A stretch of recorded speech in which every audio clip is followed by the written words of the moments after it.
Well, hello. We are so glad you have joined us for episode 192 of Convincing Idiots. Ladies and gentlemen, today on the show, we are going to be discussing all kinds of fun stuff, including Memorial Day box office flops. Why are these movies ailing? We'll discuss that, as well as ticket monopolies. They may be coming undone, and this is probably a good thing, and we'll tell you exactly why. And for our Idiot Inquiry, we will be discussing some of our favorite quotes, which ones have stuck with us and which ones might stick with you. And for our final segment, we will be discussing our Mount Rushmores of actors, some of our favorite actors of all time, and we'll tell you why they deserve to be in such a highly esteemed positions. So, for that and so much more, what are we waiting for, ladies and gentlemen? Let's start the show. You guys enjoy your whatever that is. All right. Test. Test. Call it again? Convincing Idiots. Convincing Idiots. Called it ham gravy. I informed them that I sided with the Statman, not just anyone's opinion, the Statman Brian Fisher. These kids today. Jingle All the Way is in fact the best Christmas movie of all time. I need to get Grandma a present, and my herpes is flaring up. I got it. Mm-hmm. Yo. I'm the millennial We're Santa. three friends representing three different generations. That's our whole shtick. That's our thing. Mm-hmm. Nick got the whole poop. Mm-hmm. I'm standing in the sea Awesome. breeze, holding a turd, just mightily. I'm just going hitting hats.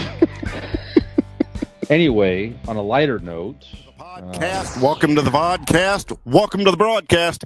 Boys and girls, welcome to the show. This is Convincing Idiots. My name's Dean, the Zennial. I'm Brian Gen-X. And I am Nick, the Millennial. And if Totally got that backwards. you are joining us for the first time, we are Convincing Idiots, a weekly podcast of three friends representing three different generations. We get together here each and every week to discuss all things nerd and pop culture. So if you have not already done so, what the hell are you waiting for? Find us on your favorite social media accounts, and rather than list them all off to you, you can simply go to our link tree. So just go to Google and type in Convincing Idiots Linktree, LINKTREE, and you can follow those links to your heart's content to each and every one of our social media accounts. You can find that information and so much more, such as our merch store, where you can listen to this podcast each and every week and subscribe.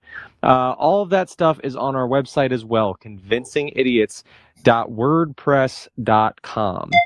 So be sure to head over there as well, poke around on there, see the lovely website that Brian has curated for all of you to explore. So we are here, back again, another episode of Convincing Idiots, 192. Yes. Right? Okay. Oh, Right. yes. Confirmation. Yes. Looking for confirmation. Yeah. Everyone just kind of stared back at me, didn't know what to say. Think I was right, wasn't sure.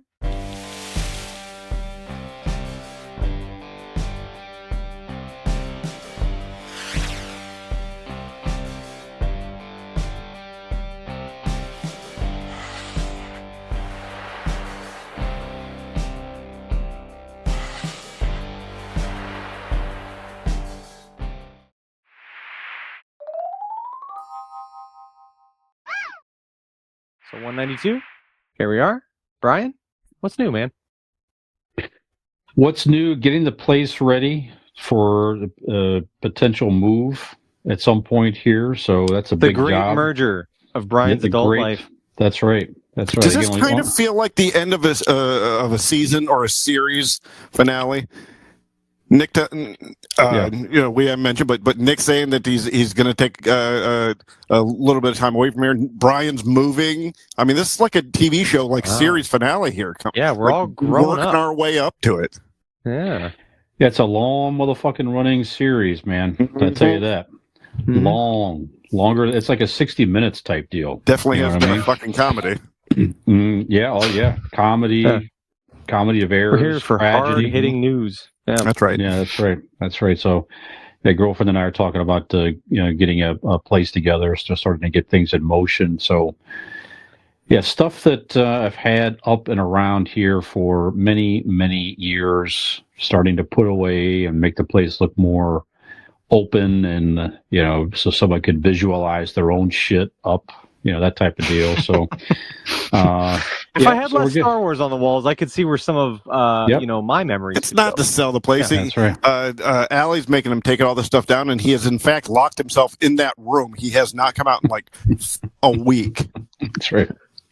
Yeah, this room I'll keep the toys up here behind me that you can see sort of out of off camera here, but I do have. So some as the Star weeks Wars go by, stuff, you'll see more and more stuff on the wall. There are comic books, there are toys, there are. Oh man, I'm keeping a lot of stuff in this office. It's okay here, but the rest of the house will be pretty much cleared out for the most part. So I mean, actually, you know what? It does look good. I do admit it. I haven't seen it that tidy, I guess, in a long time. So I'm like, okay, I can dig this. It's okay. When it gives you a prelude to the next thing.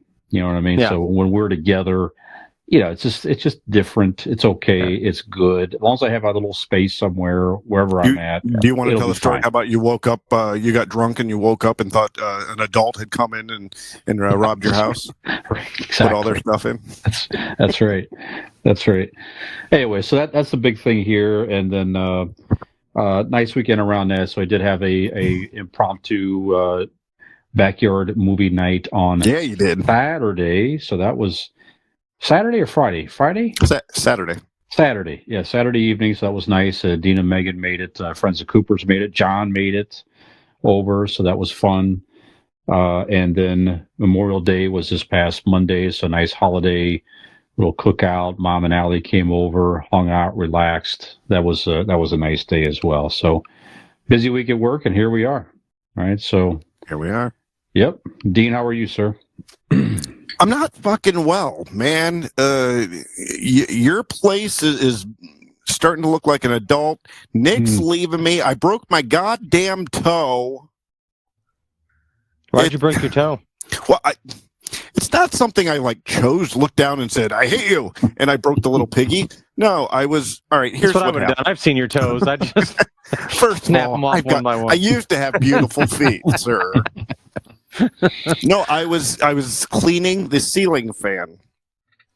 And I was, because it's in the kitchen, you know how it'll get like grease remnants or whatever, just from just wear and tear of being in the kitchen and cooking and all that. Nick, knowing who you're married to, cooking is when you put things in the stove or on top of the stove and you get heated things and it comes out as like a meal. Okay, I got you. Okay. Yeah. All right. I've heard of that. Most of my cooking is done in the oven and it's packaged and I just throw it in there. Right. Yeah. I do what the box says and it comes out and that's how we eat. Well, you got to eat. Right. Yeah. So I'm up there. Frowned upon if I don't feed the children, but go on. Yes. It is kind of fucked up, right? I mean, they expect to be fed like every day. They need everything. Like they don't even pay to be here. Needy bastards. It's bullshit. So I'm up there and I'm spraying this like degreaser type stuff on. Let's face it, I used oven cleaner. I thought it was a brilliant idea. And it worked. It cleaned that shit. I mean, it sat there for like 15, 20 minutes. Everything came up. But what I didn't realize was that spraying above me, that aerosol spray, everything would come down around me and it would soak the floor with this degreaser. So I took a step off the step stool and my foot goes up in the air and I land backwards onto my other foot and my toes, my little toesies bend in, and the one I feel and I could hear it crack when I do it. It's a lot of weight coming down on it, yeah. It's a lot of weight. My back on your hits little toes and your precious little toesies. I even was wearing safety goggles. And they were all covered with the spray, and just laid there in a mess. Is that part of joke, or is that? No, that's you're wearing safety true. Goggles. Yeah, because I was spraying stuff, and it worked because all the spray stuff was on the goggles and not my eyes, so it did work. Okay. Okay. So I Apparently lay you've there. been wearing steel-toed boots. While you're No shit. It's a whole fucking ordeal. Yeah, we think about spraying it into a rag or something and wiping it on there. That was But Yeah. it said on the can to spray it and let it set. in the Also, was when just you following use directions. spray on sunscreen, I'm just going to give you a tip for summertime coming. Close your mouth, and when you're doing Okay. that, All and right. your All eyes right. maybe. But yeah, I've been. Megan's had to wrap. Actually, Megan stood there and laughed at me, and she goes, "I'm so sorry for laughing." Sure. I said, "Well, actually, I'd be pissed if you didn't laugh, because I bet it was really fucking funny to watch that happen." Hmm. She said it Yeah. looked like a cartoon character just crumbling to the ground. So, yeah, so I have to wrap my toes. It's stupid. It hurts. So, anyways, that piggy's not going to the market. But what else happened? Yeah, we went to Brian's we watched Jim Cotta. Nicholas, if you Jim you remember, Carter? What is that? No, Jim Cotta. You remember Brian tell us about? It's the gymnast who learns karate and fights bad guys with what's now gym, like a gymnastics karate. Jim Cotta. Okay. So yeah, it was absurd and ridiculous, but awesome. It was a lot of fun. I mean, it's one of those. It's so bad it's good. Yes. But outside projector movie night in Brian's backyard at the adult clubhouse now, backyard.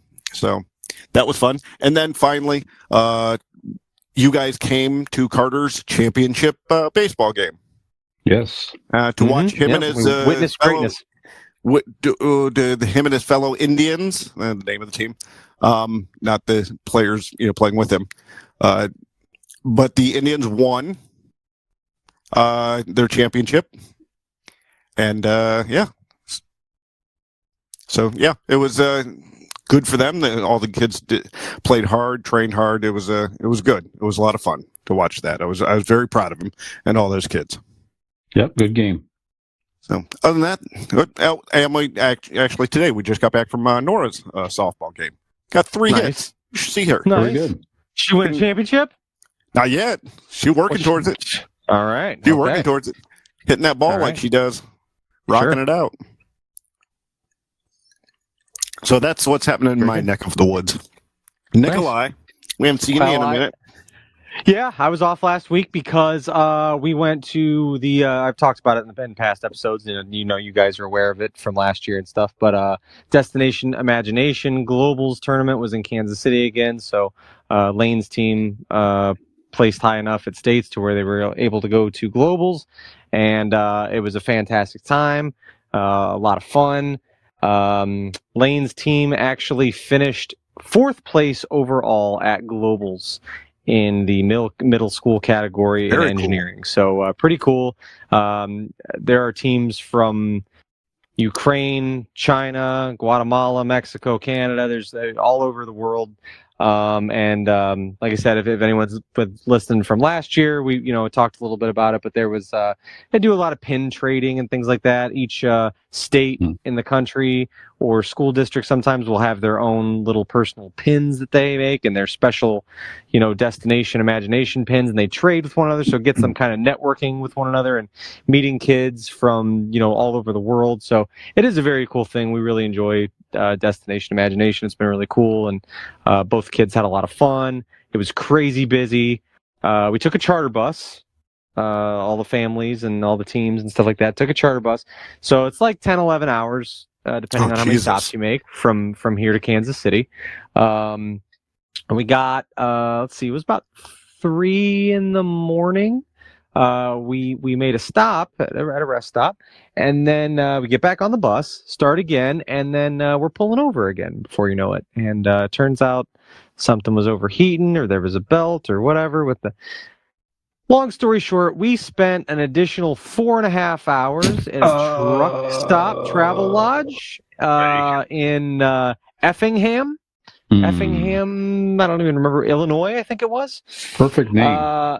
So yeah, we were stuck in Effingham, and we stayed there until eventually our bus that we were on could not be repaired. That company had to pay another company to come get us and bring us the rest of the way. So that bus shows up. We all have to move all of the luggage off of one charter bus onto another one. Oh boy! Go the other half of the way. So that trip down there ended up being about 15 hours. Jesus. So with the stoppage included.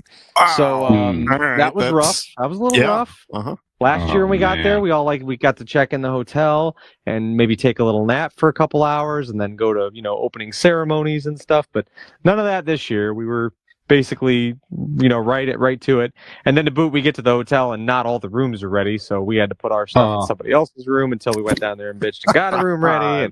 And we were off to a very, very rocky start. But I got to say, all in all, it was a fantastic trip. We had some good friends of ours that their sons were on Lane's team as well. So we got to hang out with them and go have some delicious barbecue. We traveled to a place in Kansas City. It was about 2 miles away from our hotel. It's called Q39, and when you look it up, like barbecue places in Kansas City, it always comes up top of the list. It's like the #1 rated place, and I've got people that have referred it to me before, and so we took a bus.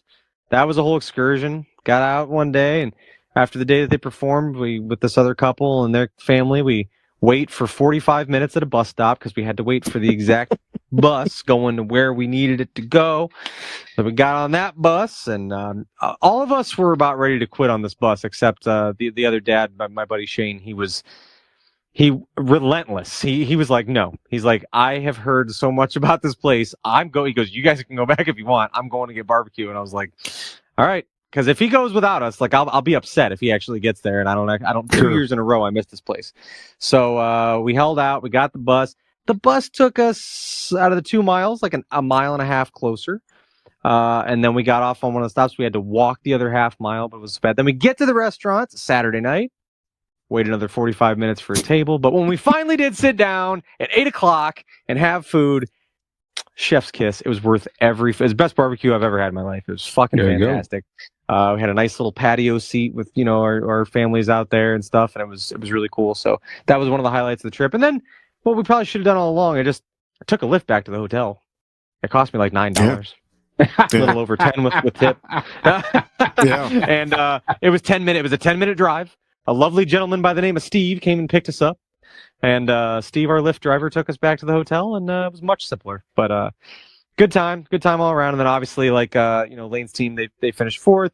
They got a special medal and an award, Renaissance Award, which was like a special nod to their skit that they came up with and the launcher that they used and all that stuff that they engineered. So it was pretty cool. So they got to walk across the stage and all that. So very cool trip. And then ride home was smooth sailing. So that was all good. And then the dad group, we got to have some beers by the pool, rooftop pool. Got one of the dads had a case of beer out there, so that was nice. Little couple hours by the pool. So, but yeah, a lot of fun. Kids enjoyed pin trading and just good times all around. So that about sums it up. That's basically. I mean, there's been other things, and obviously it's the last to talk to you, but that was the bulk of. We spent 4 days there, so that's what it is. Now the school's out for the summer. The kids' last day was the other day, and now they're trampling around like horses upstairs, and it's full mayhem mode. So. There you go. When did you get home? Was it Sunday? Monday? Well, we got home on Sunday morning. Yes. Sunday morning. Okay. Mm-hmm. All right. I thought you were still out of town. That's why I didn't tell you about Saturday. So I swore you were still out of town. So I'm like, Friday night. I didn't screw up. I was bored as shit Saturday. Would have been nice. No, but that's okay. Okay. Yeah, Sunday morning. Okay. All right.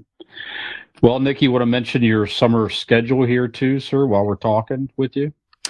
Yeah, got big plans. I plan on learning a new language. I want to watch the last of the couple Arnold Schwarzenegger movies I haven't seen yet. I want to. Is that language bullshitese? No, I will be taking a couple months off here at least. You guys know I play beer league hockey, and what kind of captain would I be if I didn't fully devote myself to my team? And that's what I got to do here. I got to make some sacrifices. Better captain than a co-host. That's right. And no, our summer schedule's out, and we play like twice a week. So it's gonna be hard. I got to dig deep, but if it takes, if I have to stay out in the parking lot and pound beers with my buddies till 1 a.m. twice a week now, then that's exactly what I'm gonna have to do to get this team over the hump. So, but no, I will miss you guys, and I will, plan on coming back, obviously. But it's gonna be a rough couple months, and with the summer, and the kids around, they're up later. it's just harder to take an extra, like another night of the week away or plot it out for something else that I have going on. So I'm gonna have to step away and take some time off from the podcast in that time. But hopefully, find yourself, find your smile, come back rejuvenated, That's right. reloaded. Yeah, that's right. Very good. Millennial will strike back. Of course, All we right. will see you outside After the warning. show, but we'll miss you on No, the we show. Nick, won't. for a Yeah. couple- Bullshit. Maybe, I don't know. Maybe we don't see each other now, so probably it's not good. The odds aren't great.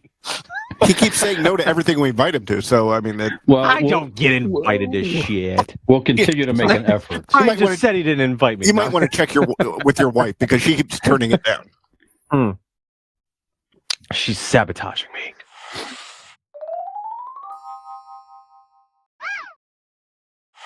Well, besides not seeing invitations, Nick, have you seen Yes. anything you want to talk about in idiot reviews, sir? I have. So I think I mentioned it in one of the past episodes. I'd watched a couple episodes of this already, but it's been quite a while, so I restarted the series over. There is a show I've mentioned my favorite show of the last decade is I Think You Should Leave. It's a sketch comedy show on Netflix by Tim Robinson, and he prior to that had a show called Detroiters with one of his friends that is also on certain sketches of I Think You Should Leave, and it's kind of in that vein of being kind of absurd and out there, but it's a sitcom, so it's not quite as weird as I Think You Should Leave. They're a couple of friends that inherited Tim Robinson's character's dad's business. He was an advertiser, and it takes place obviously in Detroit, and they take over his advertising business, and it's just kind of off the wall, kind of crazy humor, and the types of things that they advertise and the situations they get themselves into and all that stuff. But I watched the first 5 episodes of season 1 again, and spent a good chunk of my Sunday morning doing that, and absolutely love that show. Tim Robinson's got to be my favorite I don't know, comedian person, whatever, comedic actor to come along in quite some time. He's just my brand of comedy, and he's very strange and weird, and I love it. So Detroiters is very good. It was only on for 2 seasons, so it is not a current running show. I think it went from 2017 to 2019. But it's on Paramount Plus, so I've been watching that, and then not watching, but I have been listening to a new podcast miniseries through the Wondery podcast network. It is called "Blame It on the Fame," and it is a 6-part documentary of, you guessed it, Milli Vanilli, talking, recanting their story and all that, and so you guys know I'm a big Milli Vanilli fan, right? Special place in my heart for Milli Vanilli and growing up with their music and stuff like that. The illustrious year and a half that it was relevant. But anyway, I remember watching the behind the music on them. But God, I think Milli Vanilli was the very first episode of VH1 behind the music. So it's been quite some time since I've seen it. There are certainly details I forgot. I forgot how long they were promised that they would get to sing, and that Rob Pilatus and Fab Morvan, the faces of Milli Vanilli who were not singing.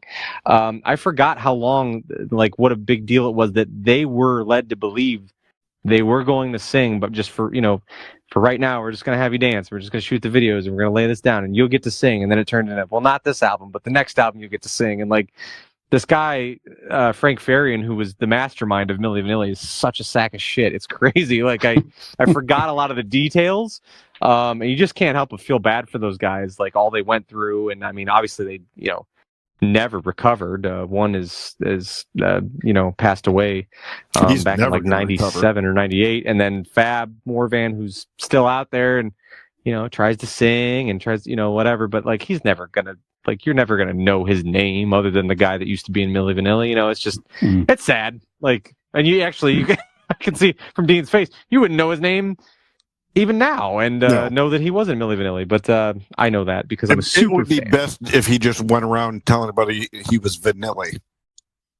Yeah, right. Are you Milli or Vanilli? Yeah, he would probably get more gigs if he just goes under Vanilli. Or just put the guy from Milli Vanilli. Yeah. Sure. Yeah, that guy. That it's the guy from Milli Vanilli. Yeah, I know The that alive guy from Milli Vanilli. That's me. Mhm. Which one is it? Yep. The alive guy. Ah, The alive one. Yeah. Yes. Yep. Living Milli Vanilli. The one not that easy to Sacha say. Baron Cohen did not pretend to blow in the afterlife in Bruno. Yes, that one. Yeah. So, but yeah, that's about it. And I did watch another thing real quick. The other night, I was not planning on watching this. Robin was watching it, and she fell asleep, and I came to bed and, partook in some jazz cabbage, and then got fully immersed in this Nick and Aaron Carter documentary right now. Holy shit. Like, I never considered myself much of a fan of either one of them. I did not realize, so you guys have heard, obviously, in the news, like Nick Carter, there's a lot of women coming out, like now saying that he sexually abused them or raped them or whatever, years ago. Who? Nick Carter from the Backstreet Boys. Oh, the blonde Oh, Backstreet Boy. okay. Yes. Okay. His brother was Aaron Carter, the one that passed away like, I don't know, a year or two ago. We talked about him passing away on the show. Okay. Dean probably waxed poetically about his career and made up a bunch of bullshit off the cuff like he does everybody that dies. Mhm. Well, I like to be respectful of talent. Yeah, sure.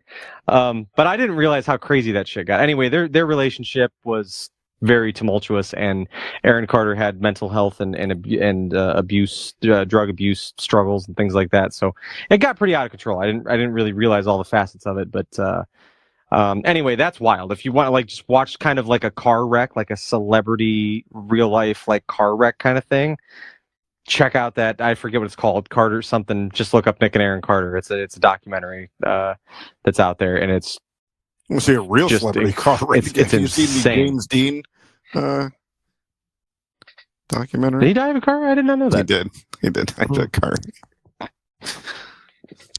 Good job, Dean. Good job, problem. That's it. That's all. Dean, what have you watched? None of your business. No, the other thing I watched actually, Man in the High Castle. Have you guys seen this? Oh yeah, on Amazon Prime. Yeah, it is. I've not. Interesting show.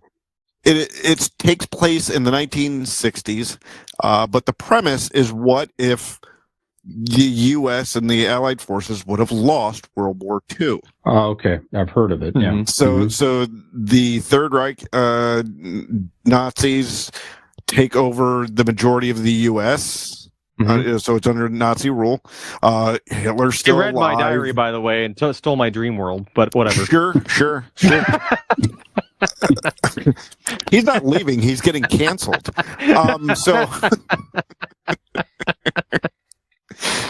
And then, like, the Pacific coast is controlled by Japan. Mm-hmm. And I'm only about 4 episodes in, but it's really, the premise is really interesting, especially the way they go about it. It's not just kind of the majority rules type deal. You're starting to get an intrigue of, like, the Germans and Japan will seem to be like they're going to start getting into conflict with each other, and it's a very, again, because it's talking about Nazi owned or Nazi run U.S. I don't want to say it's really cool show. It's a really cool concept. Yeah. Right. Yeah. It's an interesting. I've always thought about, like, what if you did movies about history that were the opposite. Actually, I watched it was a short, maybe it was like a mockumentary. All right, same idea, but there was a mockumentary on what if the South won. And obviously, this was not We done actually by. lived it for 4 years. A couple years back, Right. as a matter of fact. Well, did you see the news today? Yeah. Nothing's going to happen. It's okay. Yeah. Yep. Right.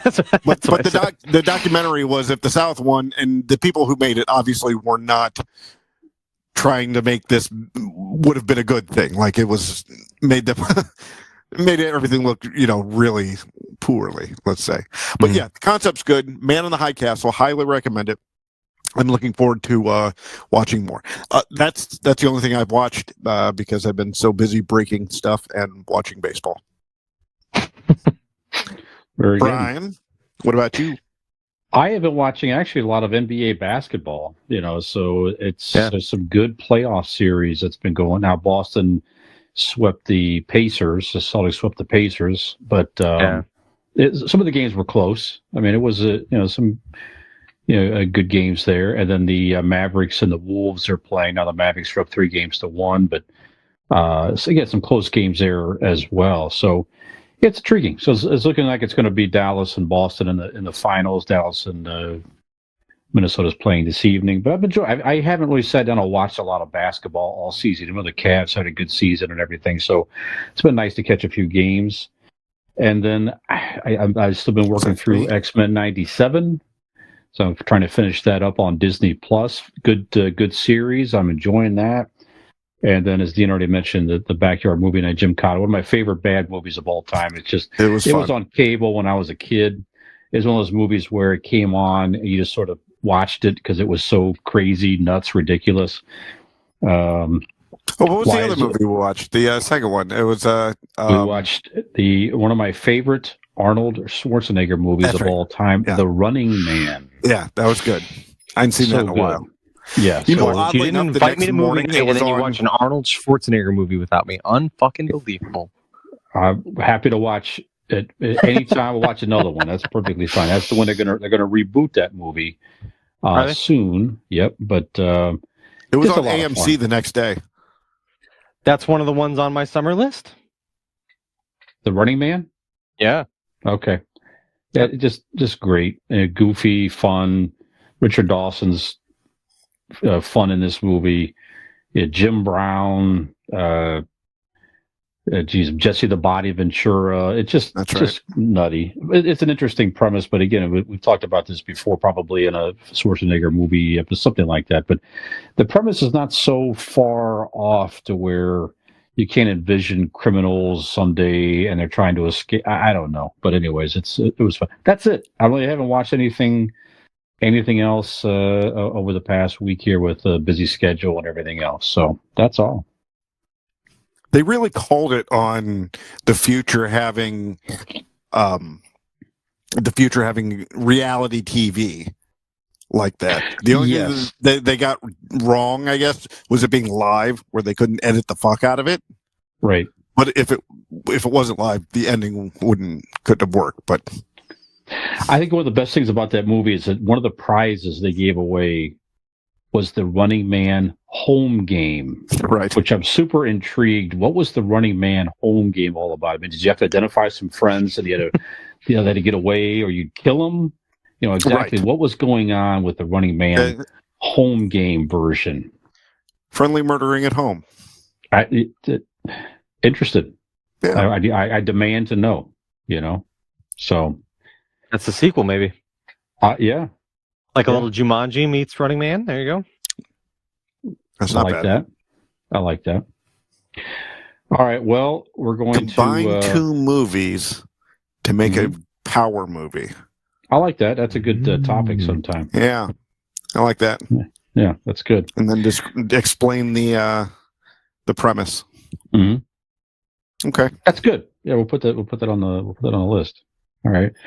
We're going to workshop some additional topics and take a quick break here, everybody, and we're going to come back with some pop culture headlines in our Ask an Idiot segment of the week. I'll bring that to you after the break.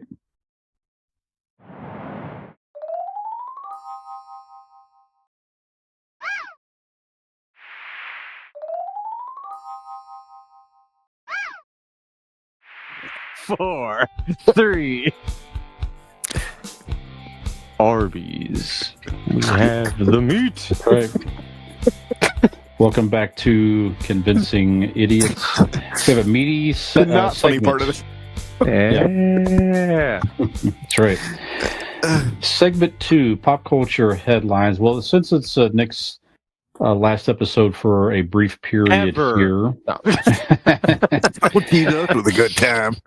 We had to have a Swiftie Tide story here, Nick. So yes, a lot of Taylor Swift fans are very excited. I am. That the Department of Justice is suing Live Nation to potentially break up the partnership of Live Nation and Ticketmaster because they're saying they just have too much of a monopoly on ticket sales. Now, Dean and I talked about. No, we all talked about. Was it all of us? Yeah, well, Dean and I. we had a discussion about this, the Ticket Act. Okay, that was the three of us. The Ticket Act that the House passed. Who knows if it will become law or not? But that act was to make all ticket fees transparent. There's another thing going on that Dean mentioned where they're going to kind of force airlines to offer a refund if you, instead of just a credit on airline tickets and things like that. And Biden's also looking at, trying to cap other fees or banks and credit cards and that type of thing. So anyway, some people are saying again that they just too much of a monopoly and they could charge higher fees and so forth. So what are your thoughts? Does it make sense for the Department of Justice to come in and try to break up this company? Is it indeed too powerful in your opinion? What do you think, Nick? Will it make it easier for me to afford Taylor Swift tickets? I don't know. I would think so. Then In I'm on theory, competition. Maybe both services could offer the tickets themselves and maybe compete for customers. Right now, there's not much incentive to do so. Right. No, there's none. Well, and I'll find, for example, Mother's Day just passed us, and I'd mentioned before I bought tickets Speaking for of, my mom. how's your mom doing? She's doing good. She's doing good. All right. She'll be doing much better in November when she gets to spend time with her number one squeeze, Scott Stapp. I bought tickets to Creed for her for Mother's Day, and Scott Stapp bested by Stapp again. Stapp.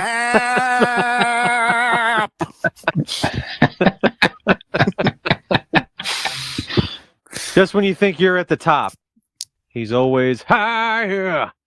Can't quite. Yeah. Thank you. I hate you so much. But like Creed, for example, that's a big. Honestly, the Creed tickets cost a lot more than like our tickets for Kiss. Like it was wild how much because it's What's the name of their tour, Nick? Good underrated Stapp is what it's called. That's an inside one for us. But anyway, they because it's a nostalgia act and because it's not always available, it's like just freshly back. The ticket prices are insane, and also I couldn't find. I mean, the stranglehold that like through the Live Nation and Ticket app and stuff, or Ticketmaster app that it was through. Even when I went to some of these third-party ones, and I tried SeatGeek and I tried TickPix and different stuff like that. The prices, the markups were it was actually a better deal to get them through Live Nation or Ticketmaster. So there are some that are up in that price tier that, or maybe it's just, the concert I'm speaking of specifically is in November. So like it's a long ways off. So maybe it's just not close enough to where I can get a good enough deal on it. But nevertheless, I was cornered into, buying them at the prices basically that they still are at retail. So I mean, yeah, it can be difficult to be able to afford these. So yeah, there needs to be and that's the big thing. It's like, yeah, you can look at what it says it costs, but yeah, once you get to checkout, you get to your service fees and your handling and venue and tax, and it's like, yeah, it's insane. It's like a whole other ticket. It's just wild. So there should be a cap on that. That's what I'm saying. To make Creed more affordable for my sweet, sweet mother. Absolutely. That's right. Dean, what do you think? Well, yeah, it is monopoly. It's like any sort of monopoly. Why things have gotten broken up in the past. You control the market, and when you break that up, make them separate things, they have to compete against each other, and competition breeds nothing. Good pricing for the consumer, and that's what's going to happen. Simple as that. Yep, I'm with you. I hope so. I mean, can't these venues, though, too, can't they use a different ticket provider? Why do they all have to use... Probably because not that they have to, but it's the one that everyone knows. It's the one that's out there. It's the one that everyone, is familiar with. So your reach, your net is bigger, right? You're casting your net for a wider audience, and let's say, for example, in this case with the Creed tickets, right? Let's say I wasn't buying them for my mom, and I didn't know about SeatGeek. And if my mom was to go out and she's like, I don't care what it costs, I'm going to see Creed, and I'm going to get tickets to go see Creed. She probably doesn't know many other places to look other than. And my mom's pretty hip; she's pretty cool, but like, she doesn't know about all the different third-party ticket apps. I don't know. She might know SeatGeek. She does not know TickPix. I can guarantee. Like, there's other ones that are out there that she probably wouldn't think to look through. So your net for all age ranges and all customer bases is Ticketmaster, Live Nation. That's what everybody goes through. That's what everybody advertises. When you go see a band on tour, Live Nation's usually right there on their poster, presented by Live Nation, or something like that. So it's out there the most. If you're out of town and there's a bunch of different burger places around, and you don't know what 5 of them are, but the 6th one that's available is McDonald's, you know what that is. You know what I mean? Like, that's familiar. Everybody knows what it is. I think it's maybe kind of that. It's the most known, and so it's the easiest to access for everyone. Yeah. And easier therefore to advertise using if you're a venue or a musical act or something like that. Well, I'm with you. Break it up. Hashtag staph infection. Thank you. Well, that's good. I like that. Yeah. Mm-hmm. That's very good. Yeah, you can use that out there, Creed. You can use that on compliments of convincing idiots. Just give us a credit. That's it. Yeah.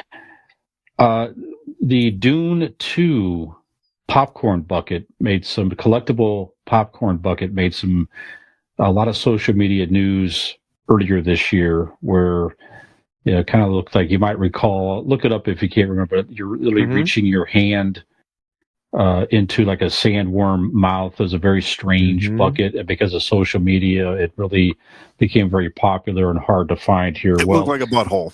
It did. Yeah. So not to be outdone, with rubbery teeth.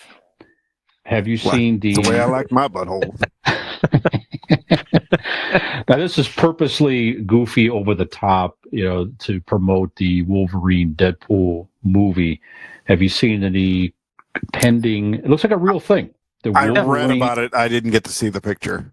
Okay, watch the Twitter. Here's a picture on the video here. It's literally just a wide open mouth of Wolverine. Yeah. Okay. Ryan Reynolds did a video on X for this thing. It's purposely sexual and funny, like the butter dribbles down the face and stuff like that. It's really like over the top on purpose. So I guess it's going to be a real thing. It's going to be a real thing, and just because of the notoriety already, I'm sure it's an extra thing to just make the studio money and everything else here. But I thought that was pretty good. The Wolverine collectible bucket. Go ahead. Talk about capitalizing, like perfect timing. Like they couldn't have planned that. They didn't know. No one knew. I mean, they, sure, maybe would have known, seeing a schedule that Dune 2 would be coming out before their movie, but no one knew the popcorn bucket thing. Right, yeah. So it's just phenomenal. It's great, quick thinking, marketing, fantastic. Well, I just got word. Carter went to see it, and I'm going to go with him again to see the Garfield movie. Mm-hmm. And I guess there's a Garfield. He went to see Garfield without you? I know, right? Oh my God, Garfield's your thing. Yeah, I was pissed. I never hang out with you, and I even know that. Right? But there's a Garfield bucket that you can get, so I'm going to go. I'll leave him at home. So I'm just going to go watch Garfield movie by myself with a bucket of Garfield popcorn. There you go. All we know is it's called the Garfield Third Eye collectible bucket. We don't know what that means, but it's very popular. We hear. I would like to. It'd be cool if it was in his butthole. If I were marketing Garfield, I would make a point to have lasagna in those buckets. It would just be there's no bucket. You can't have popcorn. It's got to be lasagna. I asked, you know how they have the different shake flavors? Lasagna, the shake flavor on the popcorn. Yep, simple as that. That's good. Perfect. Yeah, this episode's just full of ideas. I was gonna say, people say we don't. People say we're useless. People say you guys are wasting your time. People say this is 3 wasted years of your life. Nonsense. We have good ideas here, and if anyone would listen, they would know. Every one of our girlfriends. That's right. Exactly. Yeah, that's right. Argentina has not heard one good idea in several years. Nope. Watch Until this their particular Hollywood episode. system, their movie film system is going to blow up now because of us. That's right. It's on you, Shake. That's right. You talked about the idea of blending a couple of blockbuster type movies, Dean, on a future episode. Yeah. So Mhm. there is one in development that's going to blend two popular franchises. Chris Helmsworth is in talks to join this particular blockbuster franchise. This is going to blend the worlds of Transformers and G.I. Joe in one film. They did that in the Apparently- cartoons at one time. They did. Did they? Yeah, crossover. Okay. Yep. Apparently, in the last Transformers, the animal, whatever it was, you saw this, Nick. The Beast- animal it- Yeah, it was a take on Beast Wars that was a spin-off show. I can't remember. Rise of the Beast. Rise of the Beast. Rise of the Beast. There it is. Yep. Okay. Not bad. But actually. apparently, somebody is handing somebody a Not great. card, like a business card. in That's that what I call it when I pull down my pants. Rise of the Beast. Yeah. Mm-hmm. Yep. Great, not bad. I thought that's what you were kind of referencing there. That made a little more sense. And by beast, he means like a duck-billed platypus. I don't know Yeah. what that means. It's just Right, a yeah. weird reference. Not a small animal, but a Weird critter looking dick, nonetheless. It's, Mhm. You know what I mean? It's like, you know, that was his Mhm. place. Yeah. It like also has a bill. Mhm. It's really Yeah. weird. Yeah. Lays eggs. String. Yeah, but it's wide. It's a big That's boy. it. Yep. My balls are like a beaver's pelt. Yep. So apparently in the movie, someone hands somebody a business card that shows that they work for the G.I. Joe Special Team Commandos. So they've already kind of teased it apparently somewhere in the Rise of the Beast movie, right? So they're going to Okay. play off of that and have this other. I don't know. Are you interested in these two worlds colliding in the movies? Dean, what do you think? I know you like both of these franchises, I believe. No, I do not. Okay. No. Well, there, I watched the first one of each of And the you're new wrong. movies. No. that's I right. watched first of each two of the movies. Mhm. Thought they were okay, not enough to watch sequels. And I hear there's a bunch of other ones that I've never Mhm. seen and I won't see. And them putting this together could give two shits less. There you have it, ladies and gentlemen. Nick, Nick, what do you think? On the crossover for G.I. Joe and Transformers, I will probably take a Texas on that.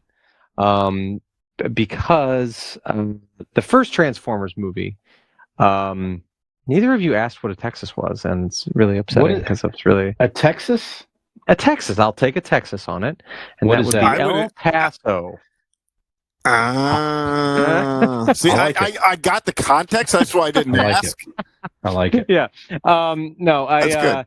that's because I love the first Transformers movie. It was far better than I ever expected it to be. Ever since, the Transformer movies are mediocre at best.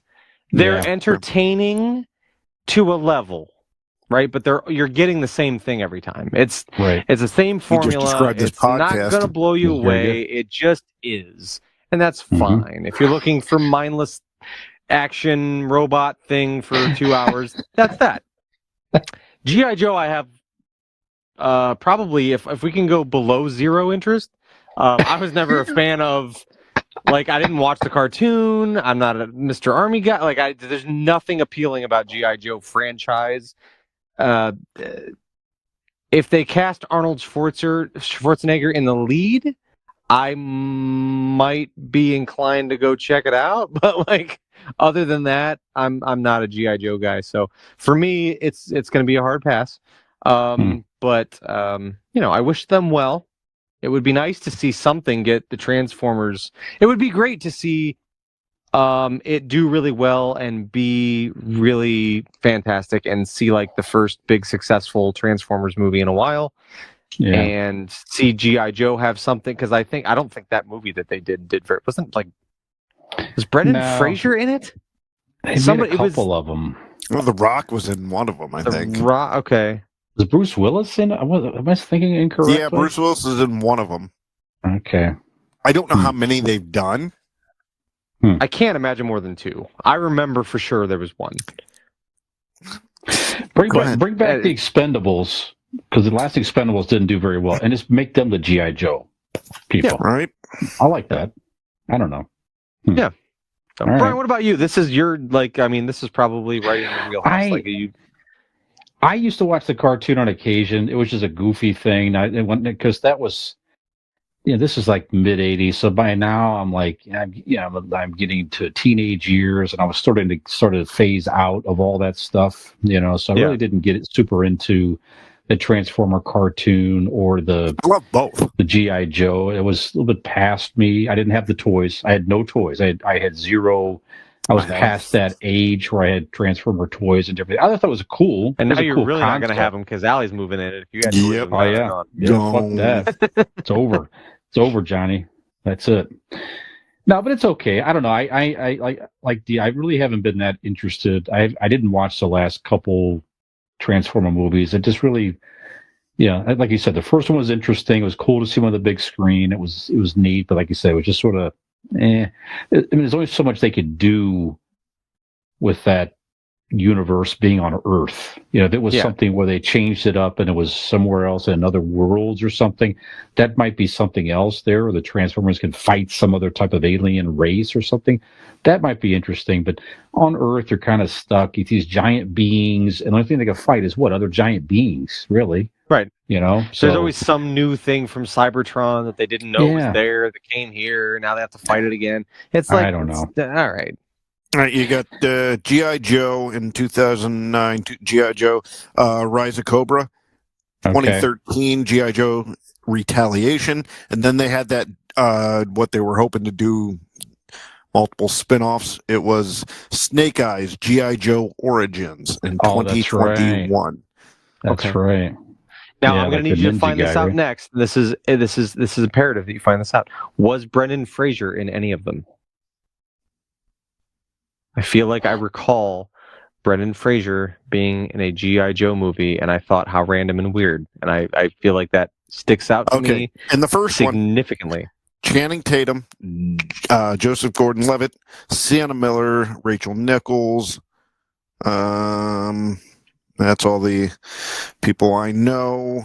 And then Retaliation in 2013. But further down the billing, this was in that time period. Brendan Fraser was a B-list at best. No, not he dropped out of acting by then. In 2013, G.I. Joe Retaliation. You have The Rock, Bruce Willis, Channing Tatum, Adrian Palicki, and other people. He was in Rise of Cobra. Was he? That's what it says. I looked up G.I. Joe: The Rise of Cobra, Brendan Fraser. There it is. He came up. All right. I just wanted to make sure I wasn't wasting time here. I mean, I probably still did, but I just wanted to make sure. Yeah, he's not even listed where I'm looking. So it was probably like a quick cameo type deal. Sergeant Stone, he was. There you go. Yep. There it is. There you go. Okay. All right. And then another big franchise that they're going to make more movies. They have in development another Jurassic Park sequel, believe it or not. So it's going to be another Jurassic World sequel. Let's see here. There's a big name that got attached to it. That's what I wanted to bring up here, and I lost my place. It is help me out with his name. Mahershala Ali. That is a big name. Mahershala Ali. Yeah. But that's not who I heard. Okay, well that was announced. I just saw this today. Go ahead. Scarlett Johansson. Yes, that's Jonathan Bailey. Yep. Okay. Scarlett Johansson. Jonathan Bailey, Manuel Garcia Rulfo, and Rupert Friend are going to be in the Jurassic World sequel. It's in development now. And Steven Spielberg is going to help produce it. So with him attached and these big time stars, I mean, it's interesting. They'll make money. We'll see what they all have. I would almost say the Jurassic Parks. I mean, we'll take Jurassic World. I guess I should say that's almost the anti-Transformers. Yeah, it's like you still go back to it because you know it's the same formula, but it's good every time. Like it's the opposite of Transformers. Like all those movies are very good. even though you know the formula and you know what's going on, but it doesn't matter. Yeah. Those They always end almost up got kind me of to cry pleasantly surprising watching me. a CGI brontosaurus die in a fire. Sure. So that tells you, what they can do. So, but Nick, that's explaining that it has heart that probably those Transformer movies don't. Right. Yeah, Because they're it living does things like some- dinosaurs and people, and not robots, right? Is that what you mean? Well, Do they have hearts, like actual hearts? No, you see what I'm saying. It's they put a little more compassion in the storytelling than again. I didn't watch Transformers, so I don't know, but I'm just taking a guess. Yeah. All right. Well, I'm intrigued. Now, those are blockbuster franchises that we expect the Jurassic World probably will do well. But what did not do well was the Hollywood box office over Memorial Day weekend. So the big release movie over the weekend was the Mad Max Furiosa movie. So this is the prequel to the last movie. It was the lowest. Yeah, interesting. We go to the Garfield tie here, guys. So it was the lowest box office for a number one movie since 1995, Casper. Wow. And it just edged out the Garfield movie with just 32 million domestically, which is not good for what they were expecting that movie to do. Memorial Day? So, Yeah, that's horrible. yes, indeed. So is Memorial Day week? Is that a big movie? Yeah, that's thing? like is it supposed to be the kickoff of your summer movie. movies. Yeah, the big So that blockbuster Mad Max movie. was supposed to be, them saying, "Hey, this is the summer. Get ready." Yeah. Okay. Mm-hmm. And came in like a fart, huh? Fart in church.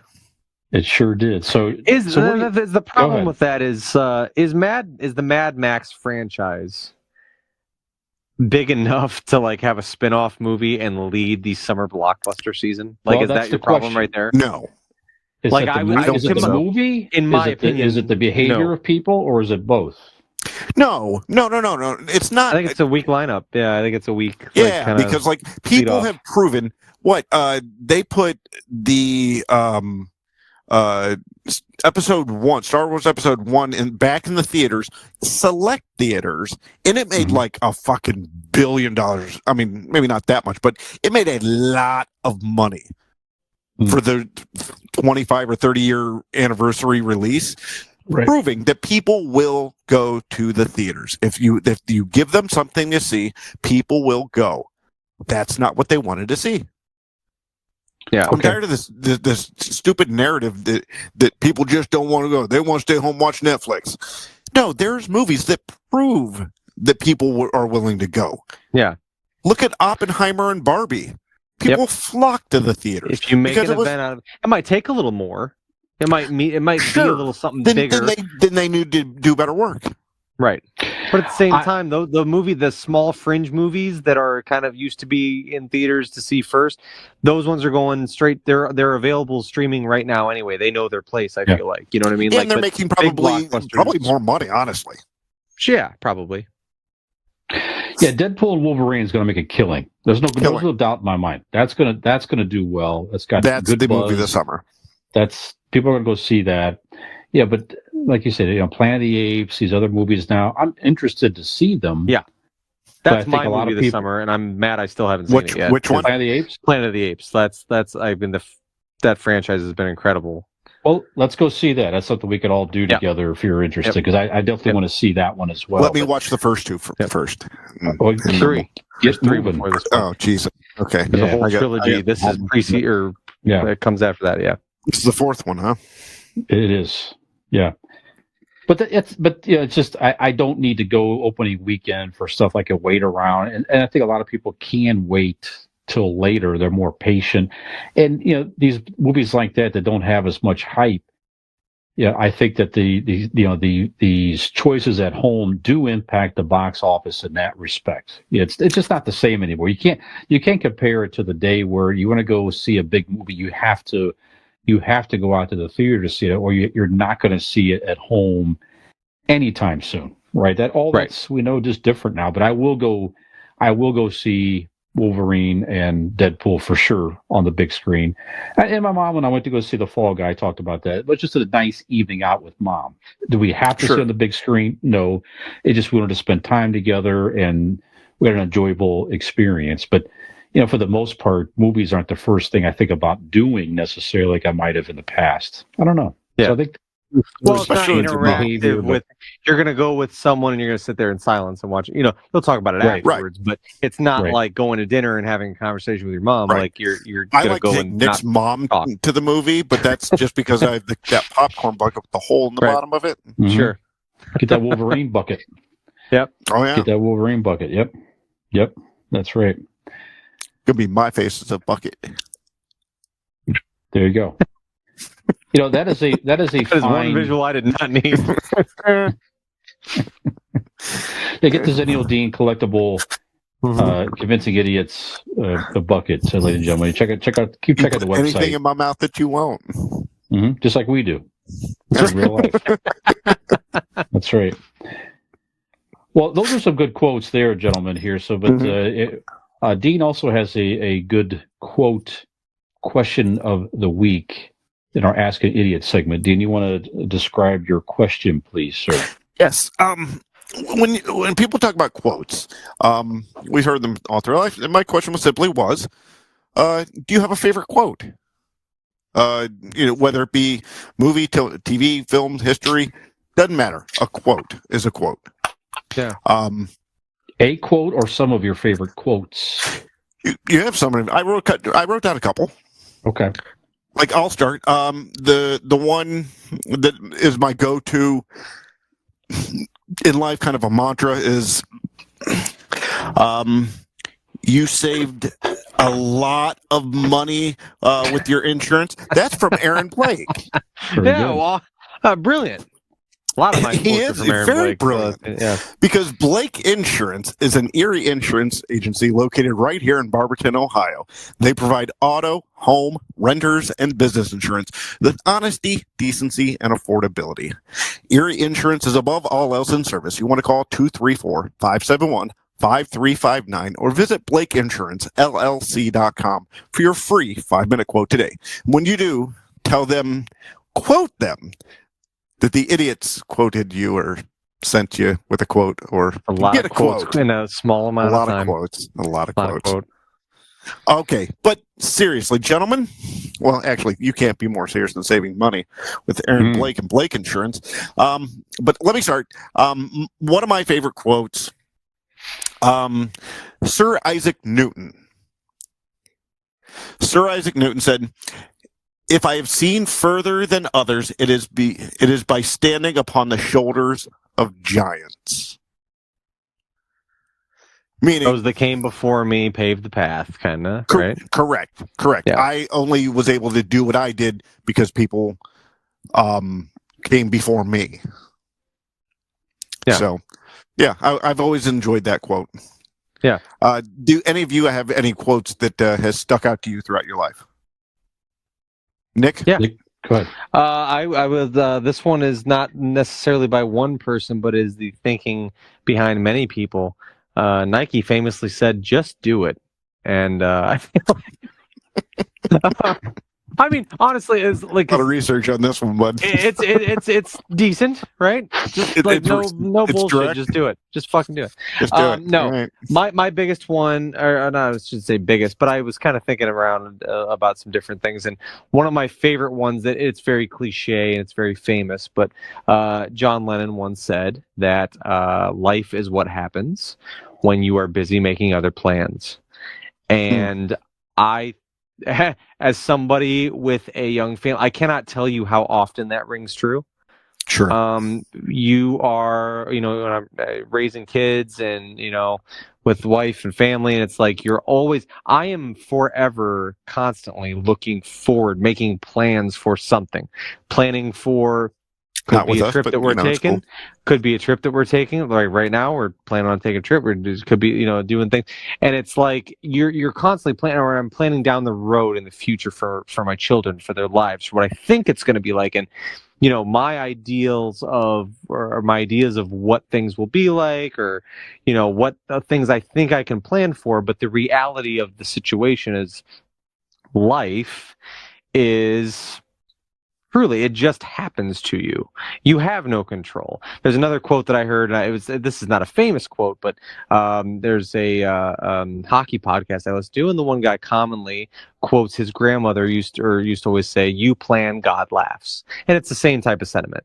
Is that I've heard that if before. you believe in a God or You whatever, want to make God laugh? Tell him your plans. she always used to say, "You plan, God laughs," and it's like you sit there, you can put all this time and energy into plans and what you think you're going to do, how you think things are going to be, but at the end of the day, life happens to you, and you are simply to go along with the ride. So, but that cliche kind of John Lennon one is it really is very true. Life happens in between basically all the things that it's almost like what's really happening is away from your focus. You're focused on you trying to manipulate your life, but in reality, life is the chaos that happens in between, and you really have no say in it. So I like that one. That one kind of sticks with me. So Life goes by you fast. Yeah. If you don't Right. take a minute, just might miss it. that's right. Wow, Brian, very still Brian, profound. but go ahead. Yeah. No, I read this back when when Peyton was younger. I was having a very, very tough time trying to spend time with her. It was a very, very difficult time of life. You didn't like her that much, or? Oh no, I was trying to spend time with her and I couldn't. It was a very, Yes. It was bad, right? Yeah. I have probably and her mom probably has every right to be angry with me until the day that we die as well. But I was just super angry, and I can't remember where I came across this quote, but it's stuck with me ever since. It's from Buddha. Holding on to anger is like grasping a hot coal with the intent of throwing it at someone else. You are the one who gets burned, right? So basically learn to let go of anger, learn to try to forgive, because the other person doesn't give a shit anyways if you're mad at them or not, right? Doesn't matter to them probably. Right.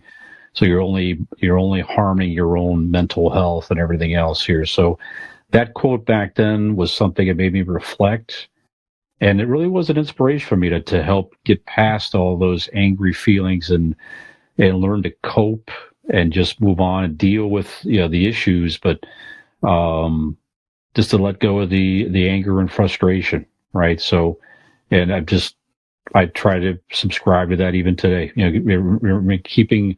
Getting angry with people like that, and because they're not meeting your expectations or whatever, you're the one that's just going to be constantly frustrated and angry, right? So True. Forgive, let go, reassess your expectations of others appropriately, and that's it. Yeah. So, yep. I like that. Dean? Yep, thank you.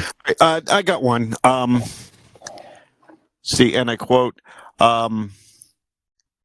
hold the flashlight where I can goddamn see it, numbnuts. Don Harvey. Yeah. Very good. It's actually, Benjamin Franklin he wrote a paper, like an almanac. What's so special? So did Don Harvey. He wrote many papers. He did, but Ben Franklin was quoted in a lot of things. But this is a quote that's attributed to him, and I couldn't honestly have found if he A 100% said it, or B if it was a variation, or was it misquoted or from somebody else? But it's a famous quote. Beer is proof that God loves us and wants us to be happy. There you go. Again, nobody can say for sure if that is actually quoted to him, which that's actually where that quote there is what got me kind of started on this idea, is like all of these famous quotes in history, unless it's like recorded, like how many have like been passed down and changed a little bit here, a little bit there, or contributed to somebody else. I found that a neat thing of like through time and history. It's almost like a version of telephone. or things get changed, or who knows if they got changed. But that's another. It's one of you see it at almost every fucking brewery or in a pub, somewhere that quote's on a poster or something. I've always enjoyed it. And Benjamin Franklin is one of my favorite historical figures. So, There you go. I fact checked that, Dean. That same quote is on my refrigerator in a beer mug to this moment. Sure. Yep. Yes. Absolutely. It's in a beer mug magnet. It probably on has the his face refrigerator. on it. Outline of No, his this face. one, this no, one, this okay. one does not. But it's in a beer. Yeah. Mm-hmm. Yep. Did you guys get the picture that I sent you from the store in Kansas City? There was a pair of socks that said, beer is just dream flavored water or something Very like good. that. Or... Yeah, that's good. That's great. Yeah. Another great quote from the great Homer Simpson. To alcohol, the cause of and solution to all of life's problems. Yes, There you go. very good. Yeah. Good quote. Accurate. Yep. Nick, you got some? Yeah, I've got one that came to us relatively recently. Through a kids' television program of all places in 1996, and a fictional one at that. The great Turbo Man once said, "Always keep your promises if you want to keep your friends," and it's just really great. It's just very teaches you to be respectful of your word. And it's just a very nice quote. It's very good. Tell us what you're about to do in the next couple months. I never promised I'd be here every week. That's why, because this way you're happy when you see me because you didn't expect it. So if I promised you I'd be here and then I'm not, then that would be letting you down. Okay. But I'm a good friend, so I never promised to be here. That's fair. That was That's a promise fair. I never made. I knew I couldn't keep it. No, and another one here would be the great Wayne Gretzky. And it is another cliche one, but you miss 100% of the shots that you don't take. And that's very true. I feel like I probably think of it more of in a work environment for my own personal life. Things that I do or take on is just kind of like, you have second thoughts about things, but I kind of use it in that reference to where, you know what? If you don't try something, you don't step into a role, or even if you're unsure of it, you never know what it'll lead to. So, you take the shot. I always thought of that under the lines of like if somebody's out there in the dating world. Sure, yeah. You might think she's out of your league. Yeah, she's but across you'll the bar. never She's know until she shoots you down, and then you're not with her, and it is what it is. Exactly. What's the worst that's going to happen? Come in with die. her. You're not going to leave with her? What the fuck? Right. Doesn't matter. Right. Mm-hmm. Cool. One of the best Star Wars quotes, one of the best movie quotes, in my opinion. The wise Yoda. Do or do not. There is no try. Very good. Peyton got this nice framed picture thing for a Father's Day years ago. It's still now that is still hanging up in my living room at this moment. As it should. Just a great quote. Very wise. Think about that. It's either you do it or you don't. You try to lose weight. You just try like to Nike exercise. said. You try this. You try that. No, just fucking do it. Either you do it or you don't do it. That's it. Right. I got one from Oscar Wilde. Be yourself. Everyone else is already taken. I like that. Yeah. Nick, any more? No. Okay. Yeah. No. I mentioned this on a recent episode. I love the movie It's a Wonderful Life. The quote at the end of the movie gets me every year. It's, you're in a holiday spirit. Even just thinking about it now it's very meaningful. Every time a bell rings? Nope. When he looks inside the book, the scripture in the book from Clarence the Angel, remember, no man is a failure who has friends. Love it. Oh, I'm a failure. Yeah, you are. Not Brian, though. No, Nope. Definitely not Brian. He's got a lot of friends. It really is something where, all things considered, whatever you have going on in your life, if you have good friends, they'll help get you through a lot. And it's just a wonderful richness to have in life. So there you go. I got one more. Just go. Go ahead. Has it been? No, I already read one. Benjamin Franklin. Oh yeah, Helen Keller.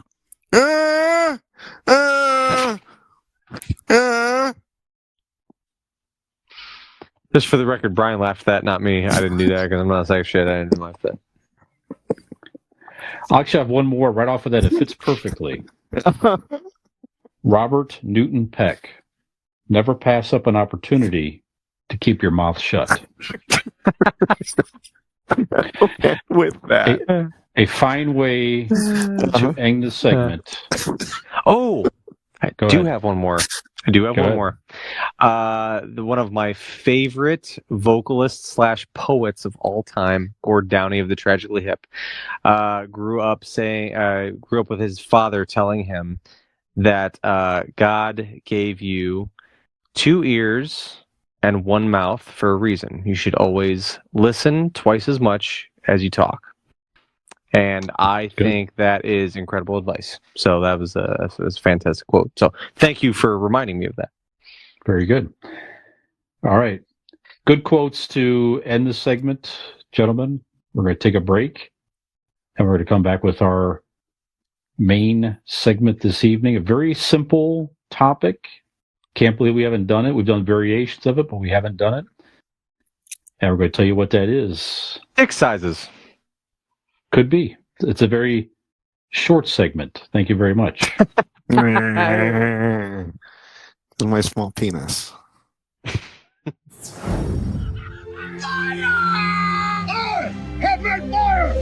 Castaway is the #1 movie in America. Anybody! Critics are calling it exhilarating and unforgettable, astonishing, funny, fierce, and heartfelt, engrossing, mesmerizing, audacious, an extraordinary, riveting adventure. Jack!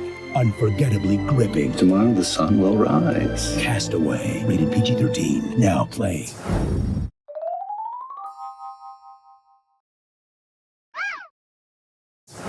Yeah, bro. 3, 2, and And we are back on segment number 3 of Convincing Idiots. I'm Millennial Nick, alongside Gen X Brian and Zennial Dean. And for our third and final segment this evening, we are going to be discussing, as you guys said prior, I can't believe we have not done this yet, but we're going to discuss our Mount Rushmores, our personal Mount Rushmores of favorite actors. Now, am I correct in understanding that these are actors specific because you guys hate women? Is that true? Are we just doing actors? This is male actors alone? We'll do actresses another time. But yeah, male actors this time. Okay. Good cover. Okay. Like it. Like good, good rebound. Honestly, we wanted to keep them separate because they shouldn't vote. Okay. Because honestly, we want to save actresses for another time, given that there's so many of both. And Right. I think it would obviously dwindle your choices if you Sure. combine both actors and actresses. So Because we you definitely think want to there's give so many male actors that are better than female actresses, so you just feel like that would cut into their time. Yeah, we're going to do our Mount Rushmore of women we want to make us sandwiches later. And then, but now we're going to do, real actors. All right, there you have it. From Dean, right there. You heard it. All right. Email me your thoughts. Tell me All if right. I'm right or not. Brian, go ahead and start us off, bud. I want to start with Clint Eastwood. There you go. Yeah. I like him in the old westerns, The Man with No Name. And certainly many roles through the 70s and into the Dirty Harry roles were good. But he's made a lot of very good movies, even as an older actor, right? So one of his favorite movies of all time is Gran Torino that he made.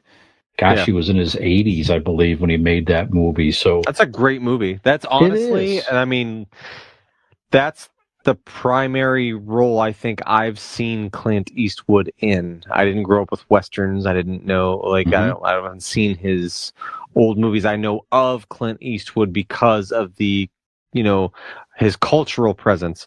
But as far as movies that I've seen Clint Eastwood never seen in, Gran that's Turismo. the first one that comes to my mind, and it's very good. I should You watch never it. you never saw No. Gran Torino? Yeah, it's super Torino. good, man. Torino. Yeah, Um, very, very good. I mean, I always loved Unforgiven Yes, is just good a one. ridiculously good movie. Mhm. But I was always a fan of In the Line of Fire, where Okay. what was his name as the bad guy? Shit. Anyways, it was him. Rene Russo she was the other Secret Service agent, but he was the part of the detail when President Kennedy was killed, and John Malkovich. John Malkovich, yes, that's right. John Malkovich is the antagonist. But so 30 years later, the movie is in 1993. 30 years later, he's protecting this new president, and there's going to be assassination attempt. There's a guy sending letters and all these threats. It's a psychological thriller. It's a little bit of action, but it's a fantastic movie. Very, very underlooked. So if you get a chance, honestly, you need to watch In the Line of Fire, Clint Eastwood. Very good. Yeah, if you like westerns, again, he was one of the earlier stars, I believe, in the quote unquote spaghetti western. Like I said, the trilogy he did with The Man with No Name would to end with The Good, the Bad, and the Ugly. That was certainly an acclaimed movie. Just a badass. He had the steely look, and the whole look was perfect. Even the fun, goofy movies, Every Which Way But Loose movie. I mean, is a great acting though. Just a fun movies that he was in the 70s that I recall watching with my parents. So just an actor I grew up with and I enjoyed. Go ahead. Sorry. Well, I just wanted a little fact of the week. Did you know that he got his stage name Clint Eastwood from what's that? Go ahead.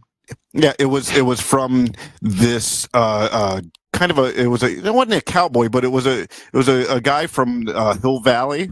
Mm-hmm.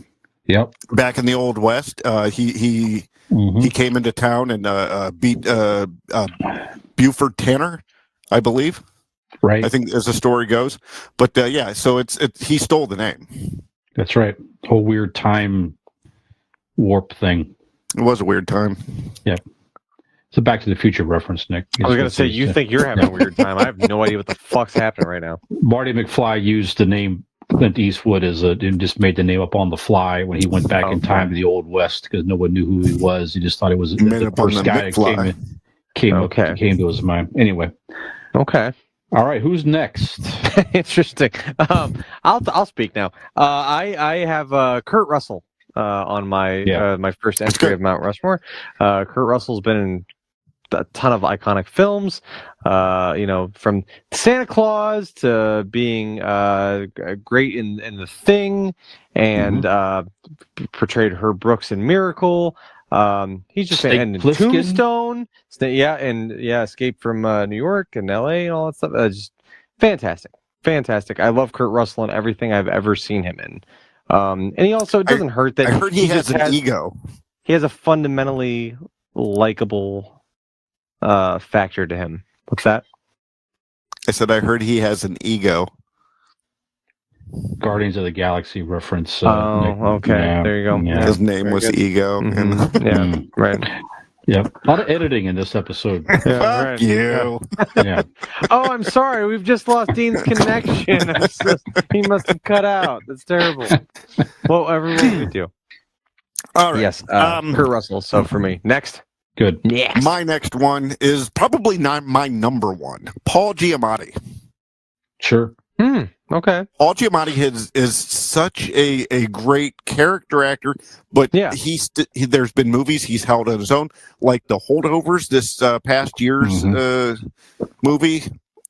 One of my favorite movies of the year.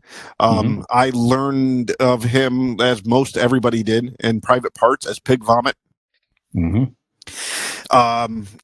Just everything he's done. He was John Adams in the HBO miniseries John Adams. Just everything he does. He's believable. He's intense. He's interesting. I love him. And now listening to his new podcast, The Chin Wag, I love him that much now. So, but yeah, Paul Giamatti, my favorite actor. Fantastic. Very He good. is a very good actor. He's one that, when you said his name, I'm like, I can think of a million things I've probably seen him in. Yeah. But none of them are like a Paul Giamatti movie. Like you said, a great character actor. I don't know. Was he the lead or he was a main? What's that lady in the water? The M. Night Shyamalan. He was the main character in that movie. I think that's right. Is that the only one I can? Did Well, you he ever was see the that? lead in M. the Night Holdovers. Shyamalan, The This past Holdovers. one. Okay, Yeah, yeah. check that out. That's on Peacock. Very good he, movie. He was Nick. up for Academy Award for that. As Yeah. he He should have won the been. Golden Globe. He won the Golden Globe for Yeah, Best Actor right. for that. So, yeah, very, very good movie. Absolutely. It'll definitely it'll give him other lead opportunities without question. Absolutely. Yeah. 100%. Brian, what do you got? I'm going to give you Anthony Hopkins, gentlemen. Mm-hmm. So, all the way back, he was in I remember first seeing him in a very creepy movie, Magic, back in, I think, the late 70s. He played a guy with like a ventriloquist dummy. It was just a strange type of character. The dummy, was it alive or whatever? It was kind of a weird movie. And then certainly The Silence of the Lambs, where he became the Hannibal Lecter character. It's just phenomenal, super scary. And then certainly going on to play Odin in the Thor, the Avengers movie. So just a great actor. It just seamless, you know. Like if you needed one word to describe, any of these actors, for him, the word gravitas would be quite appropriate. Absolutely. Yeah. Yep. There you go. Sir Anthony Hopkins. Very good. Very good. Nick? My next submission is, if you ask me, this is a layup, in my opinion. This is potentially one of the most celebrated actors of our time in the last few decades. He's been in countless incredible movies, and he only seems to get better with age. It's Tom Hanks. Tom Hanks continues to. The most recent thing I watched him in is A Man Called Otto, or A Man Named Otto, and it was like great was that fucking movie? Dude, like here we are all these years still, and he's just blows you away. It almost seems effortless on his behalf. Countless lead roles through the years, through the decades. I mean, this guy has been a leading man for 30, played 40 years to only a fucking volleyball for a whole movie. Right. And he held Castaway by himself. That's all you need to know about him, fantastic. Right? Yeah, exactly. It's an iconic movie. But Tom Hanks is just incredible. And there again, he's got that Kurt Russell, like I said, the likability factor. Yep. Everything you see, even outside of any type of film role, just seems to be the kindest, most down-to-earth man, and by all accounts and everything that you hear. But man, he is a brilliant actor. I mean, he's just I don't know if I can think of an actor who kind of intertwines with pop culture through the decades as seamlessly as Tom Hanks. And he covers all the bases. He's in many dramatic roles, and he's the voice of Woody through the famous Toy Story movies. I mean, he literally is everywhere. He covers all the bases, and I think I don't know anyone that I've ever heard of that's like, he's a bad actor, I don't like Tom Hanks. Like I don't feel like those words have ever been spoken. And everything he does, he just makes money. Oh, he nails it. Yeah, exactly. Look at all the money from all these various movies done. Just raking it in. Yeah. David S. Pumpkins. Right. When he just appears as a character, it's iconic. Like David S. Pumpkins has appeared, like, I think by my count, twice in SNL history. Once as the first time, and second as a comeback, and then they added an animated special. Yeah, and it's like, I mean, that's a household staple for us. Like we, especially at Halloween time, like Lane wanted to be David S. Pumpkins like 2 years ago, and it was like 10 years out of rotation from SNL. I mean, he everything he does is iconic. So I mean, it's you have to have Tom Hanks. There's just no question. So that's right. Any questions? Yes, several, but not in regard to Tom Hanks being on the Mount Rushmore of actors of all time. Excellent. Nick, before I go, if you enjoyed A Man Called Otto that much, heed our warning about the holdovers. It has the same heart and feel to it. Okay, gotcha. All right, so my next pick here, Jeff Daniels. Sure. Yeah. Again, he's able to do all these serious roles, and then Dumb and Dumber, and not be scared to make a fool of himself. Some of the greatest scenes. I mean, it's arguable that that he has some of the funnier moments of that movie, right? All the way to one of my favorite television shows, Newsroom. Just Has the best ridiculous. opening to any TV series, in my opinion. Absolutely. Just right that off the bat, monologue it just gets you with that. It's fantastic when he's on that round table It talk hits show. that- Yeah. As soon as Great. he's done with that monologue and it hits that the music, you're like, fuck, I'm hooked. I don't know what this is, but I'm hooked because of that monologue and how, just acted the fuck out of it. Just terrific. Yeah, that man, I would love to go see it, but he did for probably a good over a year, To Kill a Mockingbird. On cool. stage on Broadway. I would love to have seen that on stage. Yeah, he does a lot of stuff on Broadway now. I'd love to go see him in something. Yeah, I love Jeff Daniels. Yeah, sure. I was pleasantly, I was happy to see him pop up in the Barry Sanders documentary. He's a proud Michigander, and he's in that quite a bit, talking about Barry Sanders. He still lives there. Too, That's the thing, is talking about that outside of Hollywood nice guy thing. He moved back to Michigan years ago. And he's based and works out of there. Yep. Yeah, So, Jeff Daniels, fantastic. Great pick. Good. Brian, who else you got? I mean, I'm sure our list will change over time. If we did the same topic, probably a year from now, it might change. But and also remember, this is our personal Mount Rushmore, not the Mount Rushmore, because we could compile an actual actor Mount Rushmore. Sure. Right. Just a guy. Everything I see him in, he's just a solid actor. And most recently, one of the bigger movies he was in was Air, the Nike story where they signed Michael Jordan. Matt Damon. I just think he's a great actor and just solid in everything I see him in. Can't argue that. On Memorial Day, one thing, my mom and Allie had never seen the remake of True Grit, which you've not seen that. It's a solid movie. Very solid movie. Jeff Bridges, another fine actor, played the John Wayne character. Okay. Matt Damon was in that movie as well. And that was just another reminder. Now he was not the primary star. Jeff Bridges was in that. So was the daughter, actually. Haley Steinfeld. Yes, that's right. They went on to be the Hawkeye girl in the Hawkeye series, going to be the Young Avenger and everything else. But anyway, just Matt Damon again. Solid action movies, comedies, bit parts. Everything fucking is in wrote just Good Will solid. Hunting. I mean, come on. Sure. Yeah, absolutely. There you go, Nick. Good pick. My next one, I'm going to stay in the same vein here as Dean's Jeff Daniels pick, and for the same reasons. Not only did they share a movie together, but for similar reasons. Jim Carrey. Jim Carrey I picked him because he is obviously known for his over-the-top comedic roles, but he fucking nails serious roles too. Drives it. Yeah, the Eternal Sunshine of the Spotless Mind.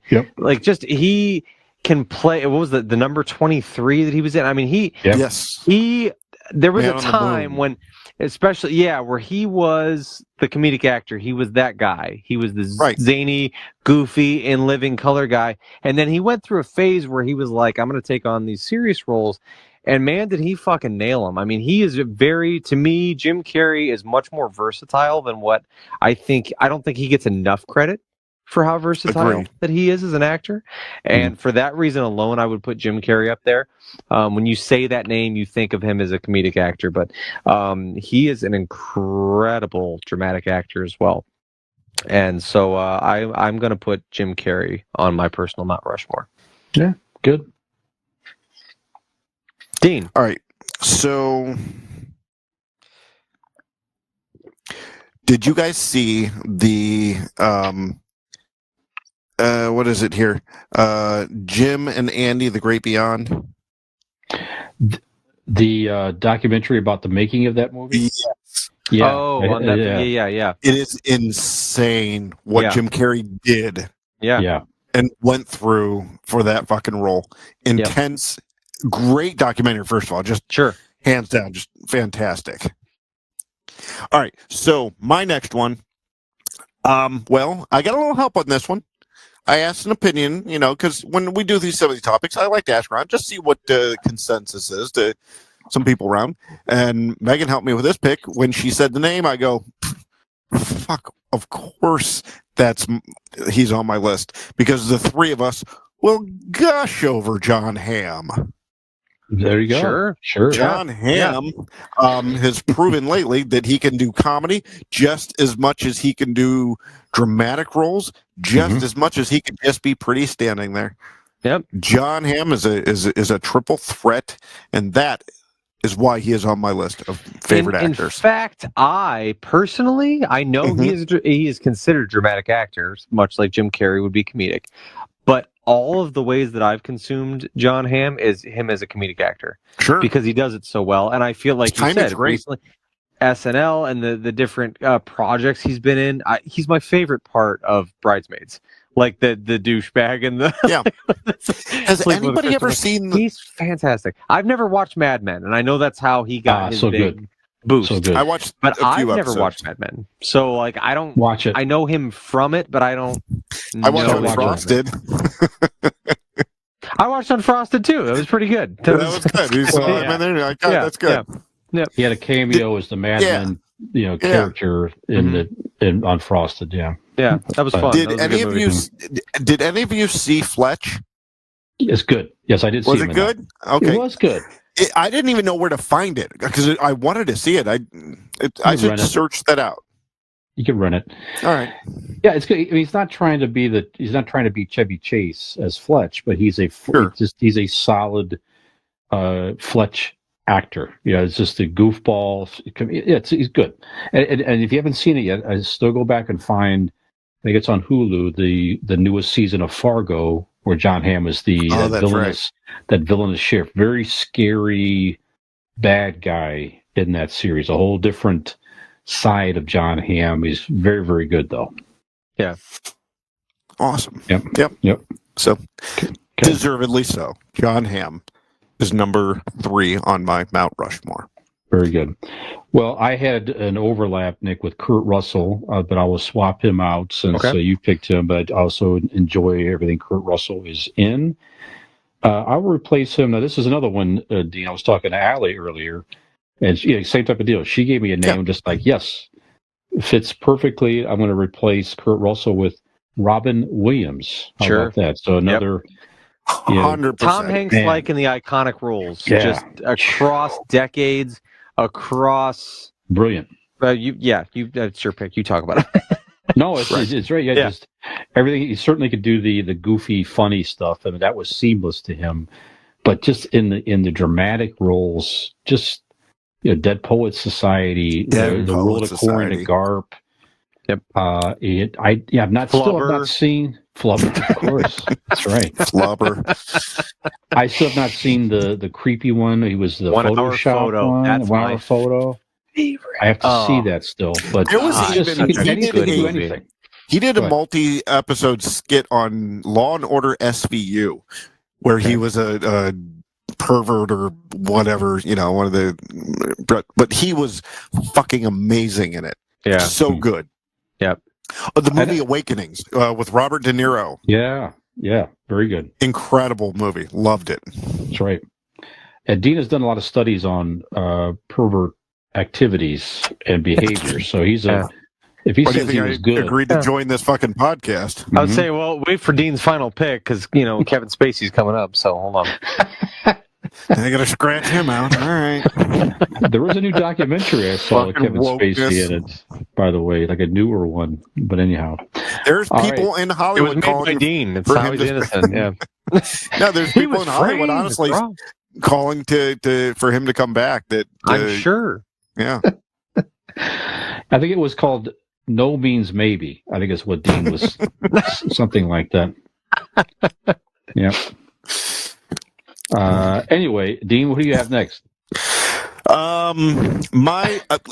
We've all done modern.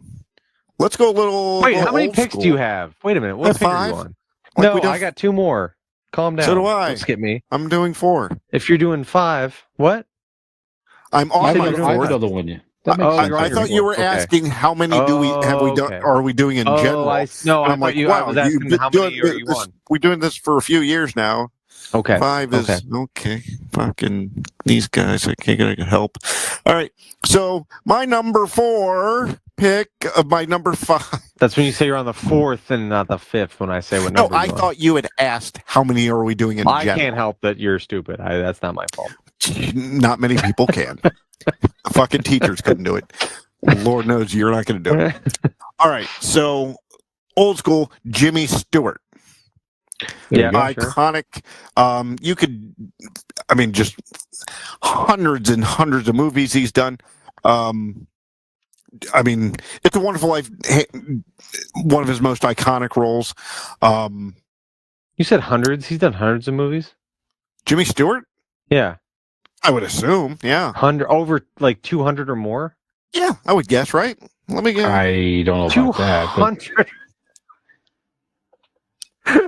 he's done a lot of movies. For the Example, we're going to have to fucking edit your laughter here, bud.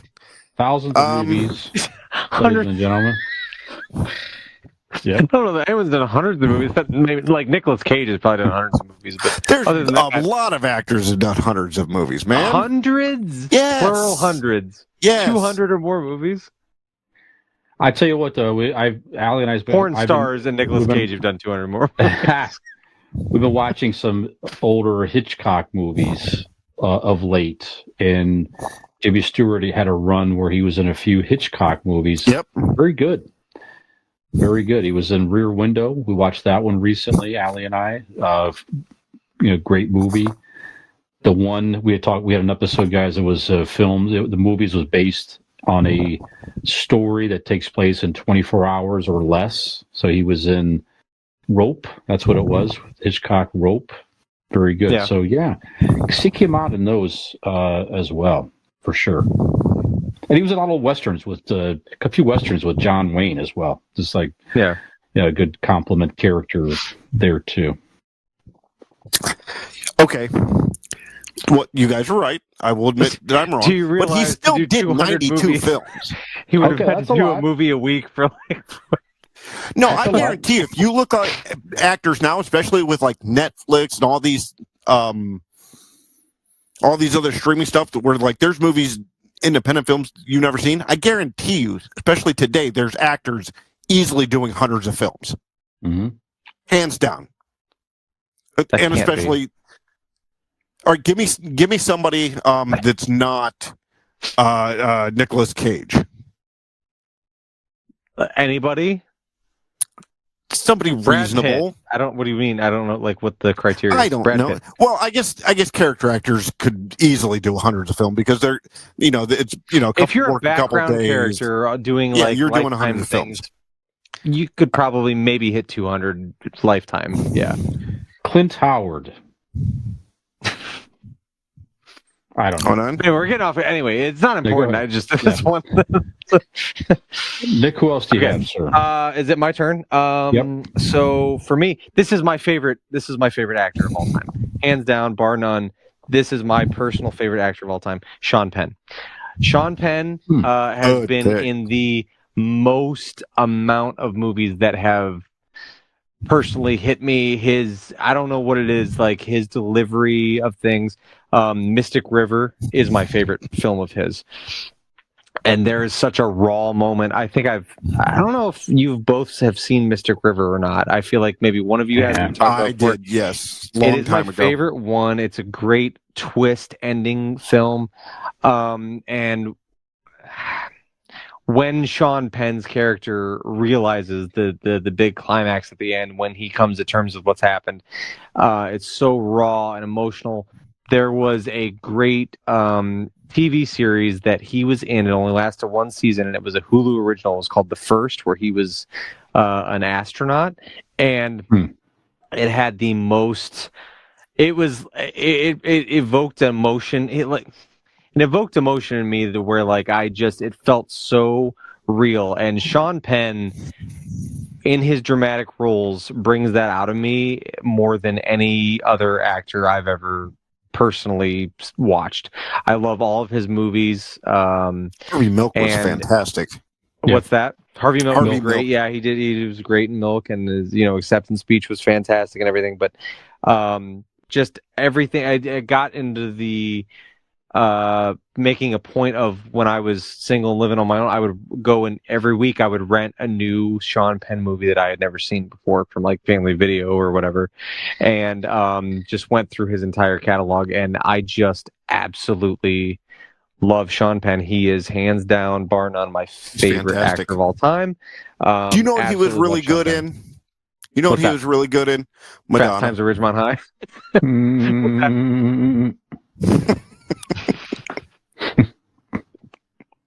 But yes, Sean Penn is just an incredible actor to me. I absolutely love everything he's done.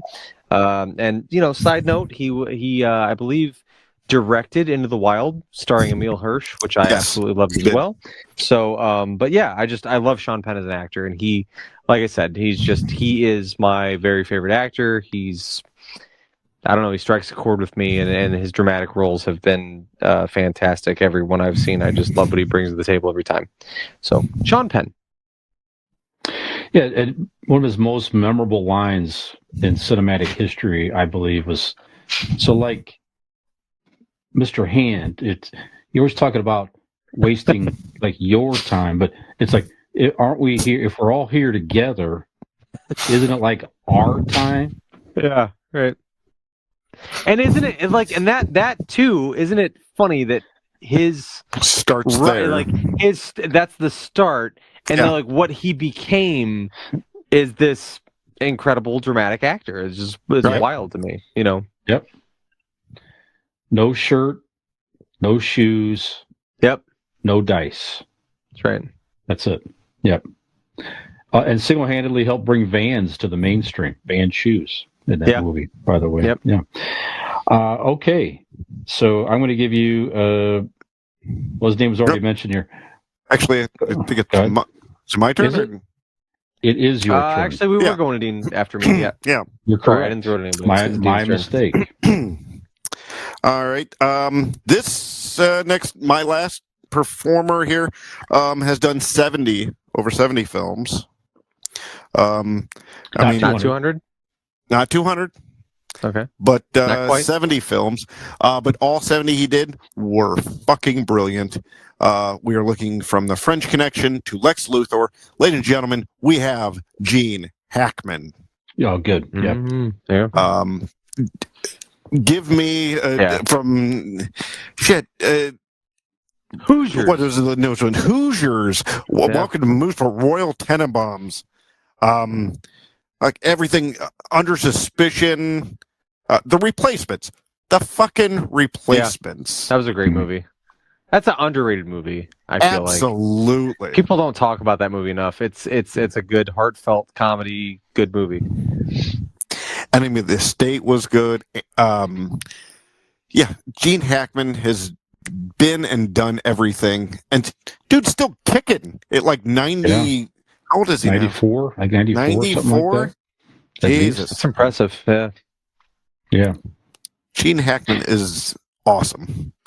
Yeah, he's one of those actors where no matter how good or bad the movie might, or how bad or mediocre the movie might be, 1,000%. You see him, it's like, well, Gene Hackman's in it, so it can't be that bad. Yeah, right. You know what I mean? So he brings notoriety. Yeah. Some of those Superman movies were like, but the fact that he was in it, it's like, okay, Gene Hackman's in it, so it's at least going to be tolerable.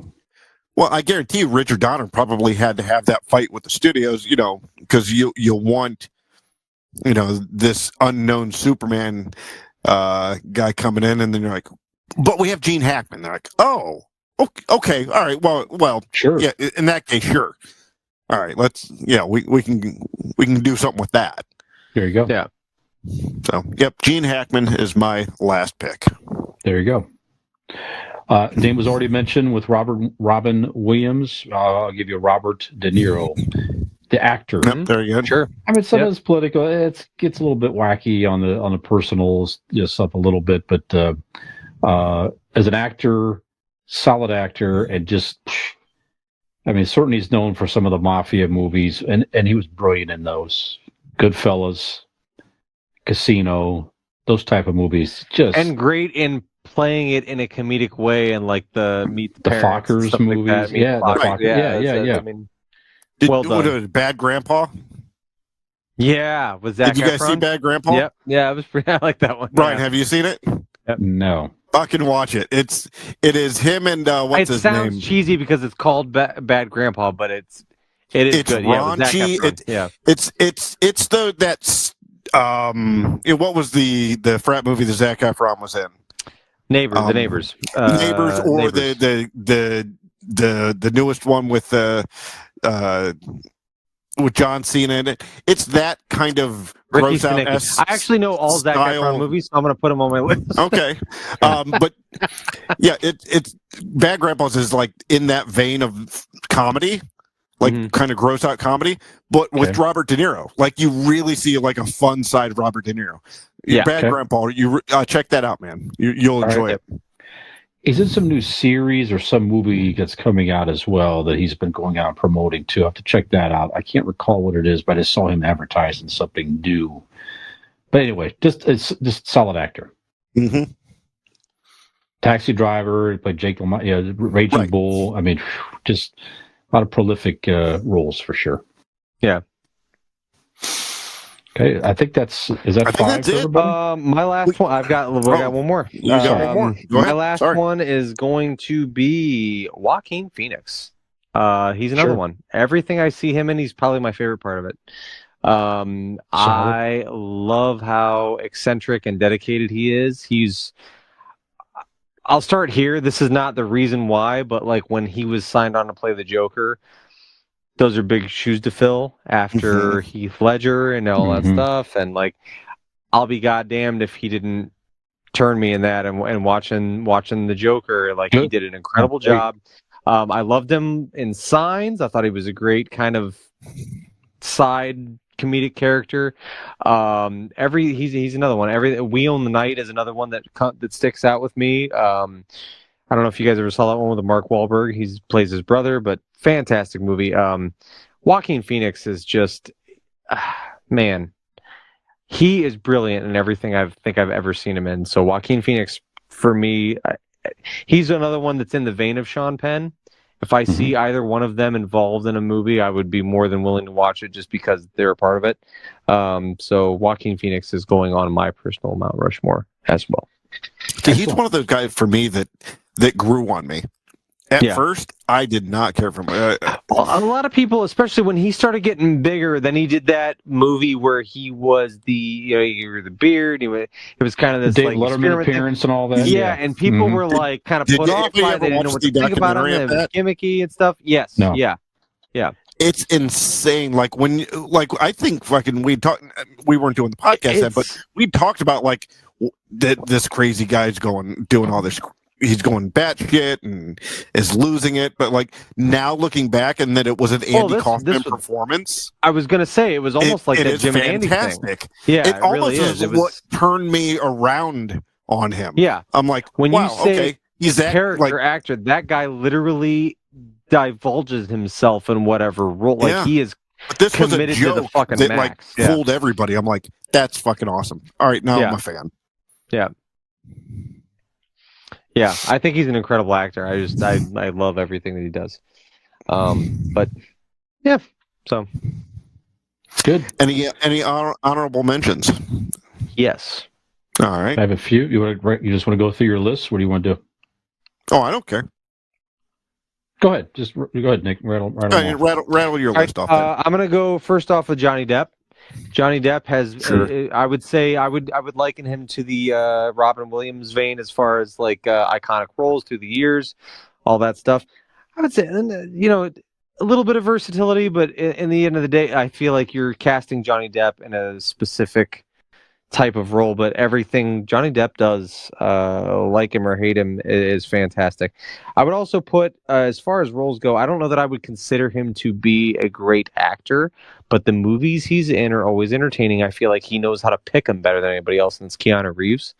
Keanu Reeves, I would not consider to be like an actor, like he's on my Mount Rushmore, but like I don't know. There's some movies that he does has some good fucking work. He's a solid actor, but he picks great roles. He is in his very entertaining movies. Yep. Yes. Matrix franchise, all that stuff. And then lastly, I would be remiss if I did not at least mention Arnold Schwarzenegger, because I love the. Hey, is he on the level of a Sean Penn or a Tom Hanks or a Kurt Russell? Absolutely not.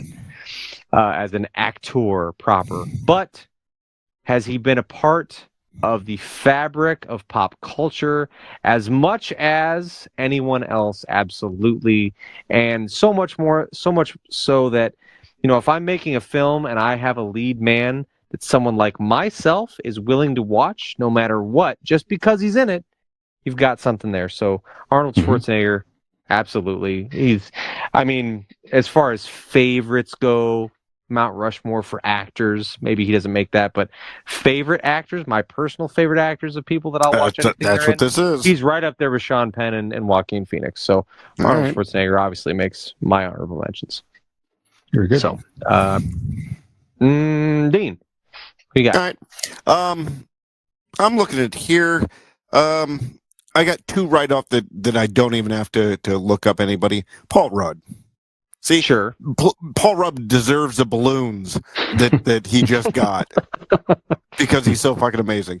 I think his best role should be being my best friend, but we'll see how that works out. My second choice is Gary Oldman. Gary Oldman, great pick, is in so many goddamn movies and hidden in movies. And talk about Paul Giamatti being a great character actor. He's another one. He's always on the side, but goddamn, does he not steal the show? Gary Oldman was very close to being on my list. It was discussed. That's a great choice. Who was the other one? I had a third one here. It was, talking about favorite and like great in what he does, but still, it's along the lines of Keanu Reeves. Samuel L. Jackson. Sure. Yep.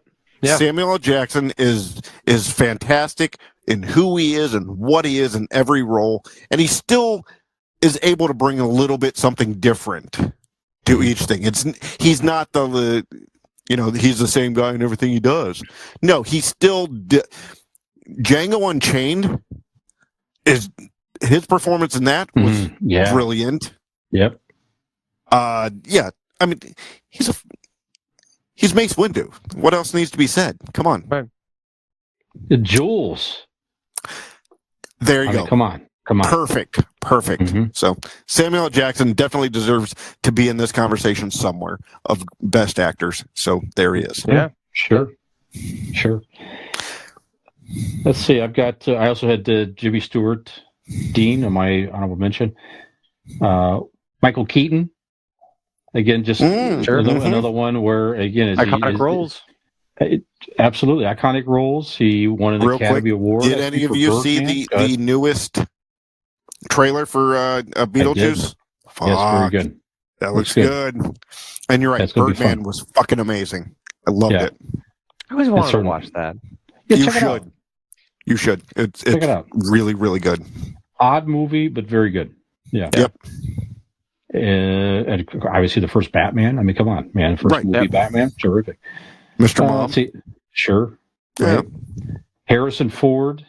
Again, another one where is he the greatest actor in the world? No, but just plays iconic roles and just very good actor though. Like don't shortchange him. Solid. Like very good. Solid. Yeah. Solid. I really believe that he wanted that one dude off his plane. That's right. That's right. Let's see here. Regarding Henry, the movie Regarding Henry. Mm-hmm. Have you either of you two seen it? No. Regarding Henry is back in the 90s. Okay. It starts with him going. Yeah, I know, especially what the movie's about. Harrison Ford walks into a deli that's about to be robbed, and the guy shoots him in the head.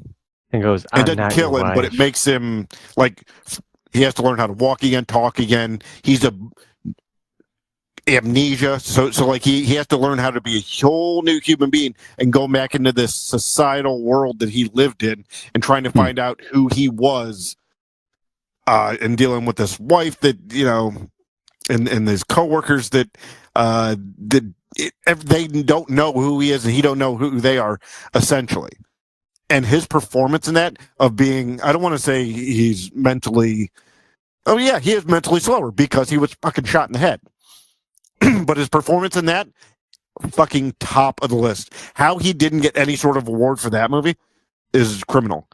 Regarding Henry, check it out. Okay. By the way, check him out too. If you have not seen, this is like a 90s movie, early 90s.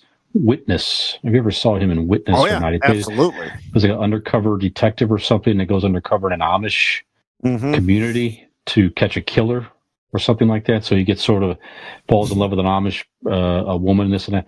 But as we all do. Solid movie. So you're right. So he's just more versatile than even I'm remembering here when you go through his body of work. So Harrison Ford, Robert Duvall. That's another actor. Oh, yeah. See, I looked at that too.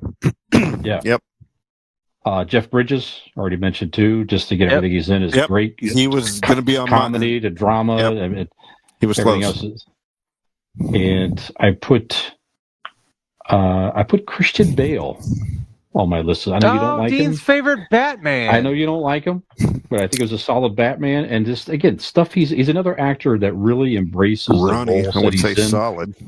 Well, but from his just how he prepares, not unlike a Joaquin Phoenix type character, where he will do crazy things to his physical body to prepare for a role. So let me starve myself, get down to 67 pounds, almost die. That's not called acting. That's called fucking killing yourself. Well, you could act like you're thin. No, it's not acting. It's being. What have you done? It's more than you can do. You don't act like you're thin at all.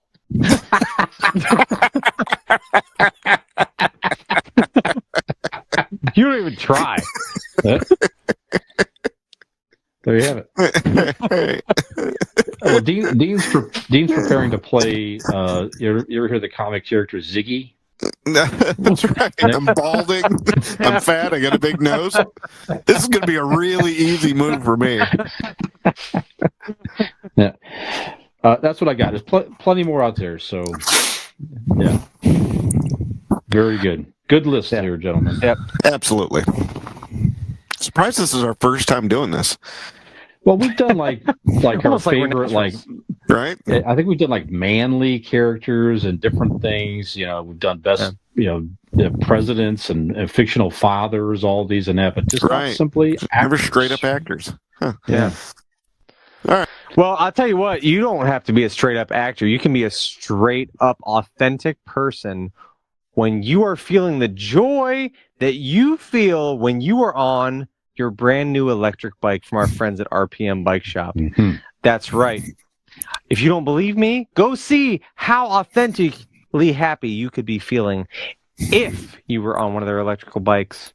You can go and see that by going to their Facebook page. Just search up RPM Bike Shop or go to their website, rpmbikeshop.com, or give them a call and let them tell you how authentically happy and overjoyed you will be with your new electrical bike from RPM Bike Shop. Give them a call at 330-808-7792 today and ride your way and not act nay, but actually authentically be your happiest and best you on your new electric bike from RPM Bike Shop today.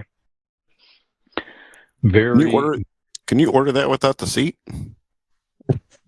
Probably. Sure can. It's extra. Yeah. You can take it off. It's extra. She can take it off. Yeah. Yep. Absolutely. And another way, guys, that you could be a manly man, like some of our leading men out there, is to get yourself a tattoo. Check out our friends at Golden Heart Tattoo. Golden Heart at Golden Heart Norton and ORTON on Facebook still, goldenhearttattoos.com. They may change the name. They're still figuring it out, but you can find them there. Or better yet, just give them a call at 234-706-2982 and tell them that you want to be a leading man in your own community by getting a badass tattoo. Mm-hmm. There you go. There you have it. What better way? That's right. That's right. Well, like any powerful leading role in a great movie by a lead actor, it all must come to an end, as is episode number 192, gentlemen. Nick, this is going to be your last outro for a couple minutes here while you focus on your summer schedule here. That's right. So we need a powerful outro that will last a couple summer months here. Dean, you have a suggestion? I think I do. Since we're doing actors, leading actors, Mm-hmm. how about you overact this one, bud? Okay. Give us a performance. Okay. You're on the stage, and we all are watching. Lights, camera, action. Ladies and gentlemen, listen to me. It is imperative that you heed this advice from me. You have to simply go to your computer, find Google, and search Convincing Idiots Linktree, LINKTREE. And there you will find the most precious information available to you. And that is links to all of our social media accounts. But I'll tell you what, if that's not good enough for you, then just go to the website, convincingidiots.wordpress.com. And there, you'll find all the answers that you need. Everything you could ever imagine is there. All of our social media platforms, where you can subscribe to this podcast each and every week, as well as merchandise. So I leave you with this. I am your millennial Nick. I'm your Zennial Dean. I, Gen X Brian. Have we convinced you that even though you might have this gaping hole in your heart left by me, to continue to listen to these two turds for the next 2 months? I think you have it in you. I know you have it in you. And so do they. And scene. I'm sorry, kid. It's just not what we're looking for. Maybe next time. Damn. All right, I understand. Anyway, catch me for the next 2 months on this podcast that's over on the... Hi, this is Millennial Nick, along with Gen X Brian and Zennial Dean. Hey, if you liked that video, which we really hope you did, you should like and subscribe. That would be great.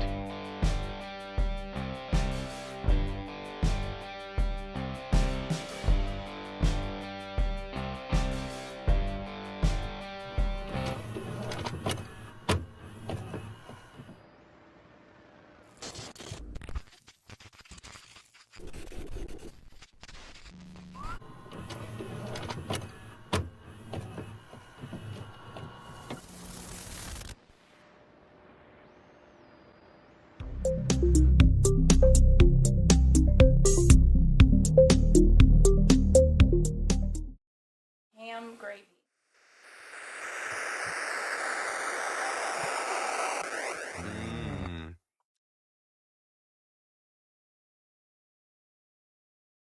I learned that I have arthritis in my collarbone here. I could have told Like you that by floating looking at you. collarbone. Yeah. He says that you won't. That he goes. It's very rare. You normally only see it with weightlifters. Really? Get this. Yeah. He goes. I have no fucking clue how this happened. All right. Because I am baffled. Yeah. I have been doing medicine for 30 years. Yeah. I have no fucking clue how this happens. You are a medical marvel. Can you attribute that, in your day-to-day life? Like, you feel like there's a reason why? No, that's what I'm saying. He doesn't understand it because, like, it would have to be super lot of weight on a regular basis. You know what I mean? I hold my weight up under the weight of a large man. Is that maybe what it is? Is that first of all, what's you ain't that causing large. the?